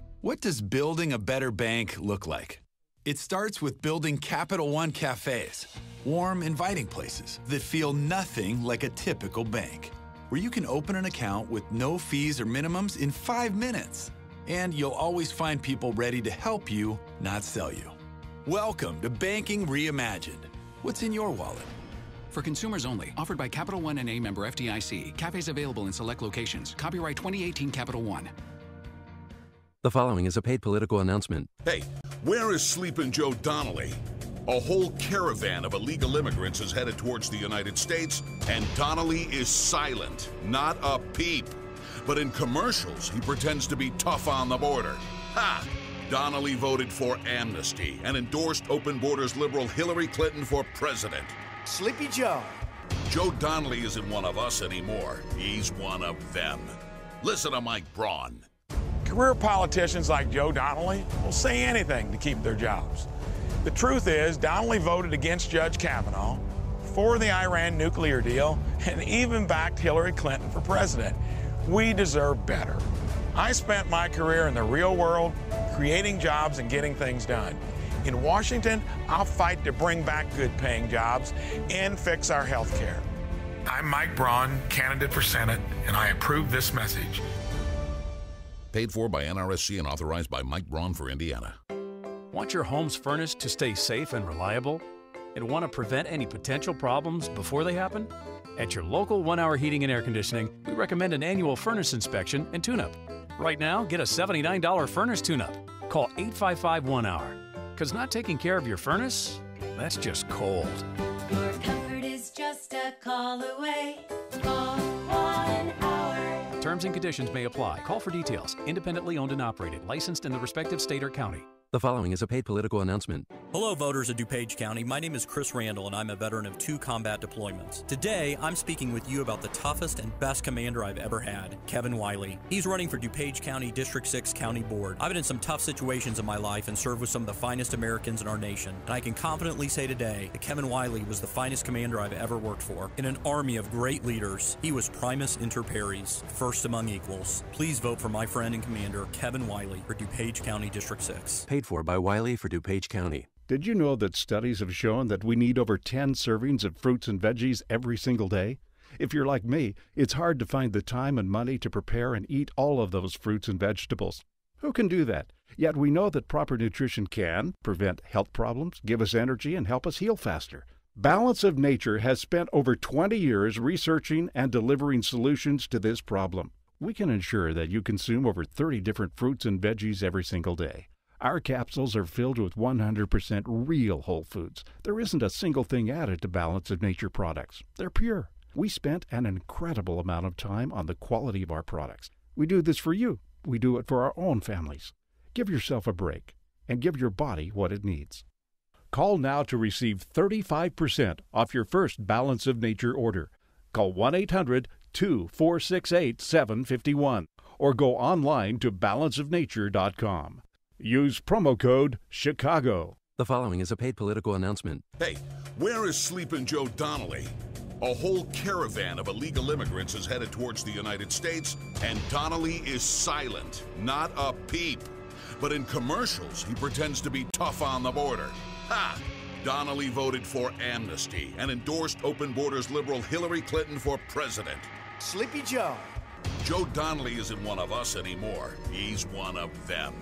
Listen to Mike Braun. Career politicians like Joe Donnelly will say anything to keep their jobs. The truth is, Donnelly voted against Judge Kavanaugh, for the Iran nuclear deal, and even backed Hillary Clinton for president. We deserve better. I spent my career in the real world, creating jobs and getting things done. In Washington, I'll fight to bring back good-paying jobs and fix our health care. I'm Mike Braun. I approve this message, and I ask for your vote. Paid for by Mike Braun for Indiana. AM 560, The Answer. All right, I've got the grossest story. No, I think I do, but all right, you go first. Ladies see. first. Fine. The eyes have it at a Chinese hospital. Well, more to the point, 4 dudes have a dead guy's eyes. Cotton ball was put in the left eye while a surgical tool used to expand the eye socket was in his right. His eyeballs were taken. On Wednesday, the police officers in central China detained 4 people who were part of a theft ring involving organs of dead people, arrested for defiling a corpse. Mine's more disgusting. You think so? Yeah. All right. Let's hear it. I'll take your eyeballs and I'll put in a maggot in somebody's pants. A 36-year-old woman from Florida was honeymooning in Belize, went on this romantic horseback ride with her husband. She with McAfee? Came home, and she noticed, right away she had a tick on her back, so she removed the tick. But she came home and she had this sore in her groin area, where the saddle is. And it kept itching, and, they say don't scratch where it itches. And she went to a few doctors. They didn't know what it was. They thought maybe it was a mosquito bite, maybe a spider bite. Well, it turns out, Dan, that it was a maggot that had burrowed into her skin and was growing. Growing. Look at this thing. I have an actual picture of the maggot that was in her groin area for more than a month. Look at it. Sick. Disgusting. And they said that this is pretty common in Belize, but the people who live in Belize, what they do wear groin protection when they know that there's, the larvae infested in their skin, they put Vaseline on it, bacon strips, nail polish, or plant extracts, and then several hours the larvae will emerge head first, seeking air, at which time tweezers are used to physically extract it. Of course. Everybody comes running for bacon, even maggot larvae.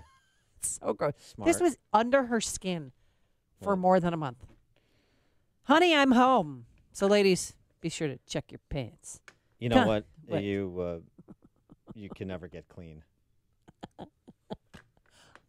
Could never get clean from that. I hope. I think she's scarred for life. How do you think her husband feels that they had visitors down under? I think when she wonders why her husband won't touch her anymore, she shouldn't wonder. The larvae. Coming up on Chicago's Morning Answer. Talk about doing a 180. It's like a Ridley Scott movie. Honestly, that is the grossest Did you story. see the picture of the maggot? No, thanks. They named it Martha. We're going to show historian Victor Davis Hanson a picture of the maggot at 8:38. But now let's go to the newsroom. Here's Mike Scott. Blue skies, sunshine, 39 degrees, and the Labor Department this morning reports the economy added a robust 250,000 jobs in October, the last employment report before the midterm elections. The president says it's a critical referendum on his handling of the economy. The unemployment rate remains unchanged, but at a 49-year low. Accused serial mail bomber Cesar Sayoc will get a chance to tell his side of the story today. Florida man accused of mailing bombs to prominent Democrats and media around the country is due in court for a pre-trial detention hearing. A convicted murderer in Tennessee is dead, executed by the electric chair. Edmund Zagorski was the first prisoner electrocuted in Tennessee since 2007. He was convicted of murdering brutally 2 men in 1983. 3 children and 2 adults are injured after being hit at a school bus stop in Tampa yesterday. Witness Michaela Clayton says one of the victims was her best friend. I was so scared. I didn't know what to do, so I just ran to them, trying to help everyone up to make sure they're okay. It's the 3rd traffic accident this week involving kids trying to get on a school bus. 3 siblings in Indiana were hit and killed Tuesday. A 9-year-old boy was struck and killed in Mississippi yesterday, crossing a highway to catch a school bus with red lights on. Ford Motor Company employees this morning will get more time off for the birth of a child. The automaker's new policy giving workers up to 16 weeks to take care of a new family member, doubling the previous amount of time off allowed. Also, the new policy allows Ford employees to work part-time for full-time pay when they initially come back. Here in Chicago, more men convicted of crimes linked to corrupt ex-Chicago Police Sergeant Ronald Watts and officers under his command are expected to be exonerated today. No one is in custody after a student was robbed at gunpoint on the campus of DePaul University last night. It happened in the 900 block of West Belden. Firefighter Annette Holt is the new first deputy commissioner of the Chicago Fire Department, the first woman to hold that post in the city's history. Oilers over the Blackhawks 4-0 in Edmonton. Northern Illinois, bowl eligible. They beat Akron in the MAC 36-26 here on AM 560 last night. And the Bulls take on the Pacers this evening. The news service of Mothers Against Drunk Driving, supporting victims of drunk driving, drug driving, and underage drinking at no charge. Call their 24-hour victim helpline, 877-MAD-HELP, mad.org, madd.org. A check of traffic and weather on the way next on AM 560. Ace is the place with the helpful hardware, folks. The holidays are right around the corner. Luckily, so is Ace. So hurry in for our 20% off bag sale. Ace Rewards members get 20% off almost anything that fits inside the bag. Not an Ace Rewards member? Sign up is free and easy at your local Ace. Kick off your holiday shopping this weekend with big savings on quality gifts from the best brands. Don't miss the 20% off bag sale this Saturday and Sunday only at Ace. Offer valid at participating stores only. Additional conditions and exclusions apply. See store for details. Napa know-how. Right now, Napa has 5-quart jugs of Pennzoil or Valvoline full synthetic motor oil for $23.99. That's one heck of a deal for all-weather engine protection. So whether you're driving in Phoenix, Arizona, Duluth, Minnesota, or down the street to the grocery store, the right oil for your ride is just $23.99. Quality parts, helpful people.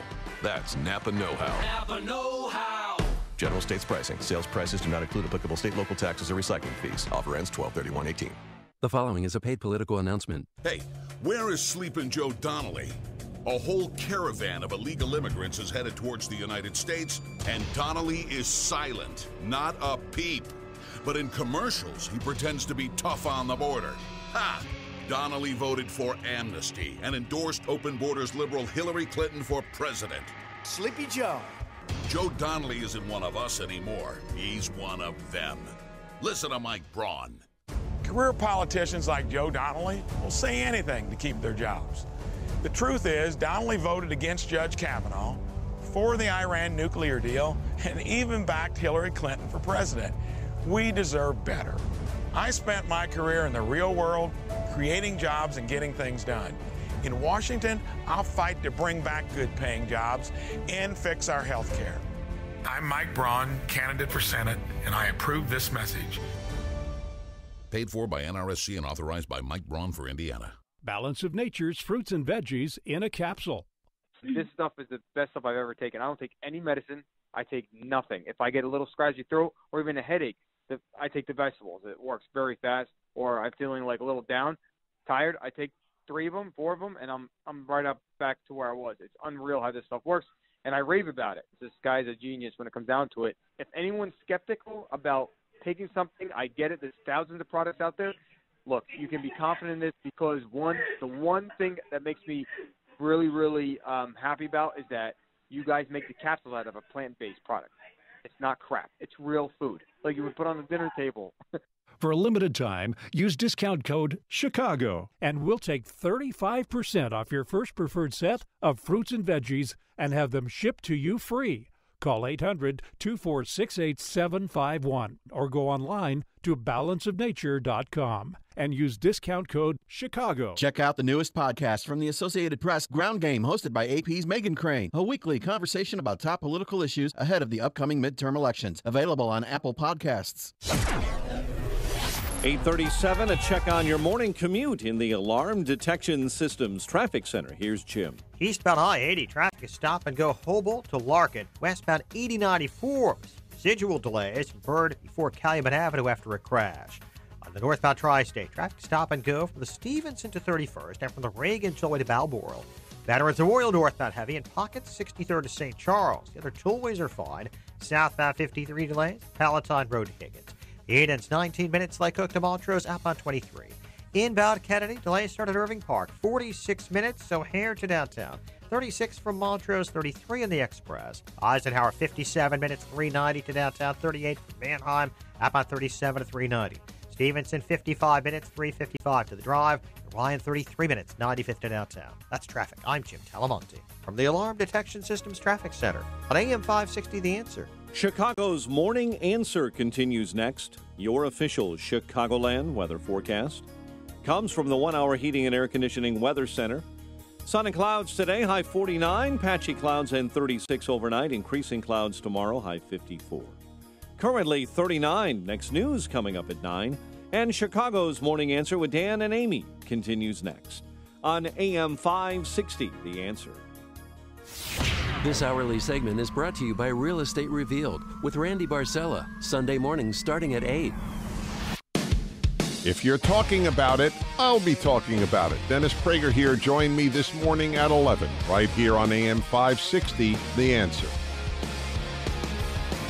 Dan and Amy, President Trump not mincing words about the caravan and border security in the closing days before Tuesday's election, telegraphing yesterday an executive order that will be issued next week that will deal with some of the topics, at least, that he's been discussing, including asylum seekers. Including asylum.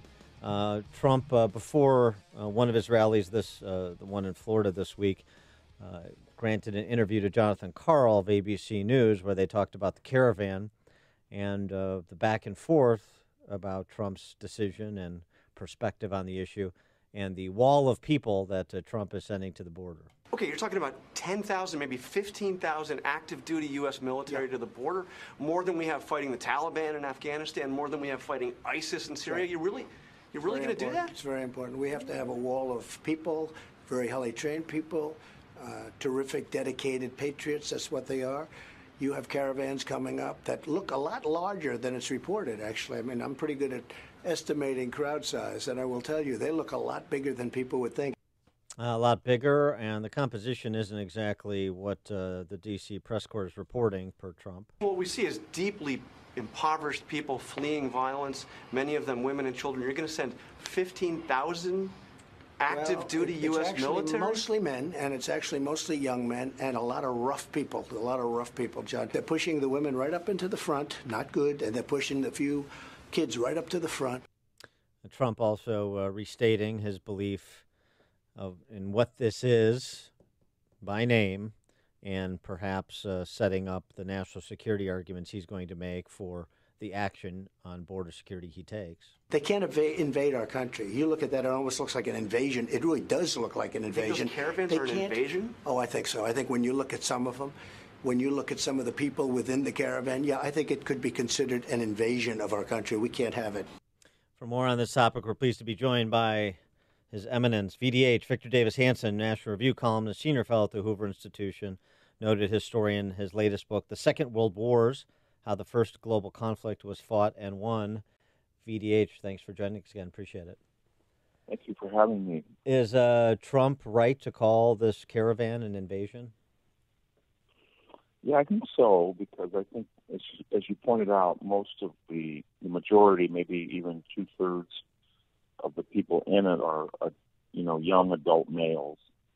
And I think, second, there's not a pressing need for asylum.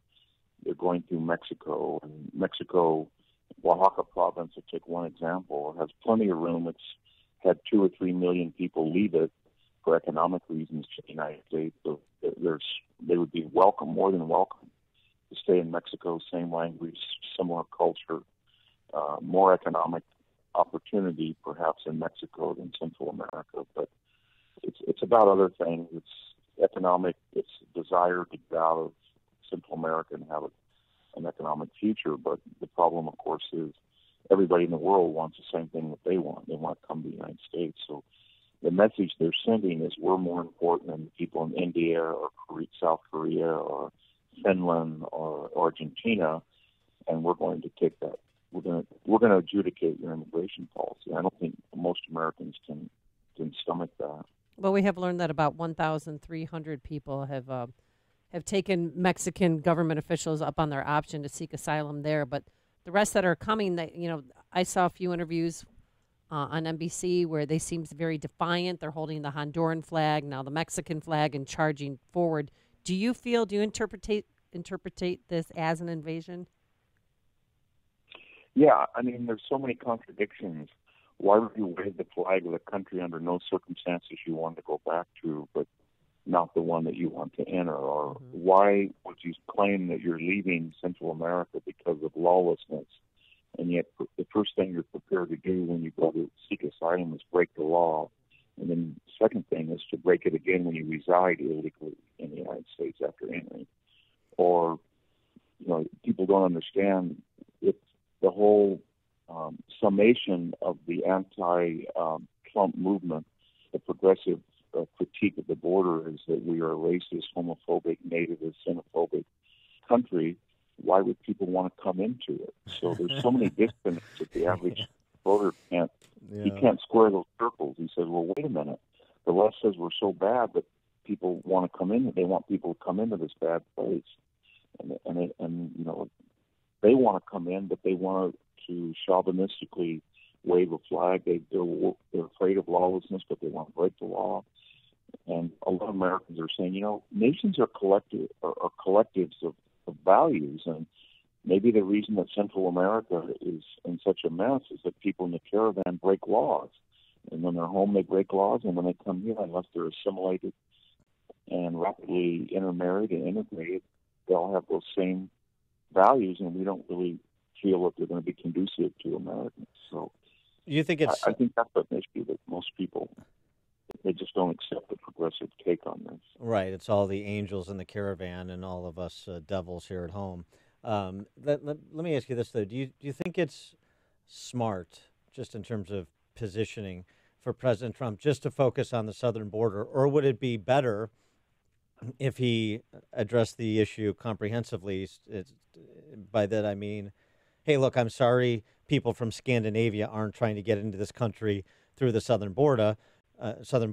What we have is Central Europeans, for example, who come into this country legally through our airports and then stay illegally by overstaying their visas. And I want to address all the component parts of border security and national security as it pertains to immigration policy.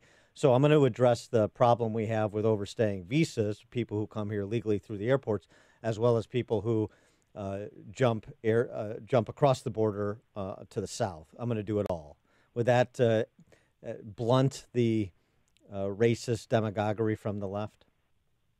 Yeah, I mean, I think that would be wise, and they tried to do that, e-verify, overstaying, as you said, visas when you fly in. Nobody wants a lot of South Africans or Chinese to do the same thing. You wouldn't want a barge docking off San Francisco Bay and having a bunch of South Africans or Chinese or Kenyans to come in the same mass illegally without meritocratic criteria, non-diverse. So I get that. But the problem with the so-called comprehensive immigration, if you look at the history of that, it's really Republicans and conservatives making concessions on not amnesty, but saying, you can get a green card if you haven't broken the law, if you've been here a while, if you're not on public assistance. And there's been two problems from the left. One is they look at that 20 million or 11 to 20 million, and they think, my God, maybe 5 million of them are on public assistance, or they just got here, or they broke the law. They have to go back. We can't have anybody go back. And then two, they don't want to build a wall, and yet we know from Israel or Bulgaria or Greece or Turkey or Kuwait or Saudi Arabia, Hungary, that these walls, while they're not impenetrable, they work. They radically cut down easy access. So the left they talk about comprehensive immigration, but they really will never deport anybody under any circumstances. They talk about it, but they just don't do it, and they don't want to build any type of barrier because in the end, it's a winning issue long-term from the left. They feel that anchor babies, that amnesties, that second-generation Hispanics, at least for one or two generations, predominantly vote Democratic. They flipped California. They thank for that reason Nevada, New Mexico. They eye Colorado and maybe Arizona, maybe even Texas one day. So for them, it's a winning long-term demographic strategy. I think everybody knows that. Yesterday, President Trump said that he told U.S. military that are heading to the border to consider it a rifle if migrants throw rocks. What is your thought on that? Well, I don't know what he meant by fire.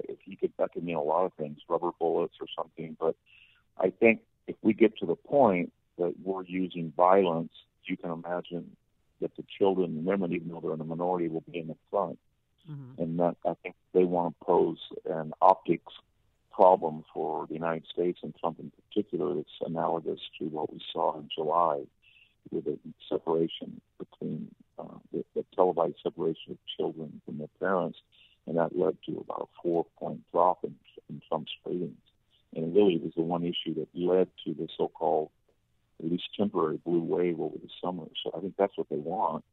And Trump understands that once you get to the border, all you have to do is take one tiptoe into the United States, and if you can claim under this new strategy that you're a refugee and not just an illegal entrant trying to get a job, then the process starts where you can't be immediately deported. So, 10 years ago we had maybe 20, 30,000 of these people, and now we've got over 250,000. So it's a progressive strategy that has been pretty successful. That's why we need a wall to avoid this violent confrontation. You don't want that. And yet the left won't build a wall because they think the confrontation works for their long-term interest. You're in California, and we've talked to you specifically about your home state on a number of issues that sort of provide insight into the larger issues. And I wonder, there was some talk earlier this year about sort of a bubbling revolution occurring in California with respect to some of the destructive leftist policies. And I wonder, as we stand here just a few days before the midterms, where that putative revolution stands.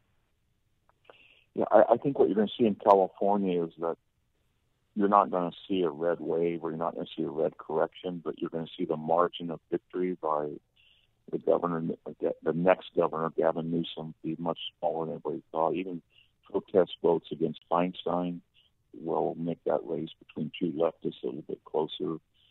In my congressional area, Devin Nunes, they've spent $15 million and demonized him 24/7. I think he'll win by 10. The other districts here in the center of the valley are pretty solidly Republican.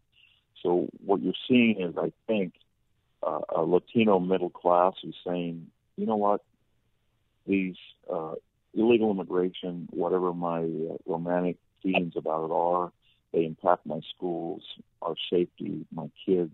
My kids no longer speak Spanish. They go to school. Some gangbanger from El Salvador picks on him, calls him a gringo. My grandmother wants to go to the dialysis clinic. We have 3 in our local town, and all of a sudden a bunch of people from Central America or Oaxaca are there, and it's crowded. It doesn't work like it used to. The freeways are not very well kept up. There's much traffic. People don't know what they're doing when they come across the border and they get in a truck to drive. We've had a lot of hit-and-run accidents in the Fresno County area. So all of that means that it's a slow, gradual. It hasn't yet been realized to the fullest, but you're starting to see a little pushback, and then the media cycle with typhus in LA and hepatitis in La Jolla, feces in Santa Cruz and Market Street in San Francisco. It builds along with the highest gas prices, the highest electricity prices, highest sales tax, highest income tax. That all reaches a point where people kind of shrug and say, it's not racist any longer to say that these guys in Sacramento or this party doesn't reflect my true political aspirations or agendas. So, and the Republicans haven't been able to capitalize on it very well, but I think that's slowly changing. All right. He is Victor Davis Hanson, National Review columnist, senior fellow at the Hoover Institution. The book, The Second World War, is How the First Global Conflict Was Fought and Won. VDH, thanks as always for joining us. Appreciate it. Thank you for having me. Take care. And he joined us on our turnkey.pro answer line. There's only one radio show in Chicago talking about today's biggest stories and telling you what they really mean.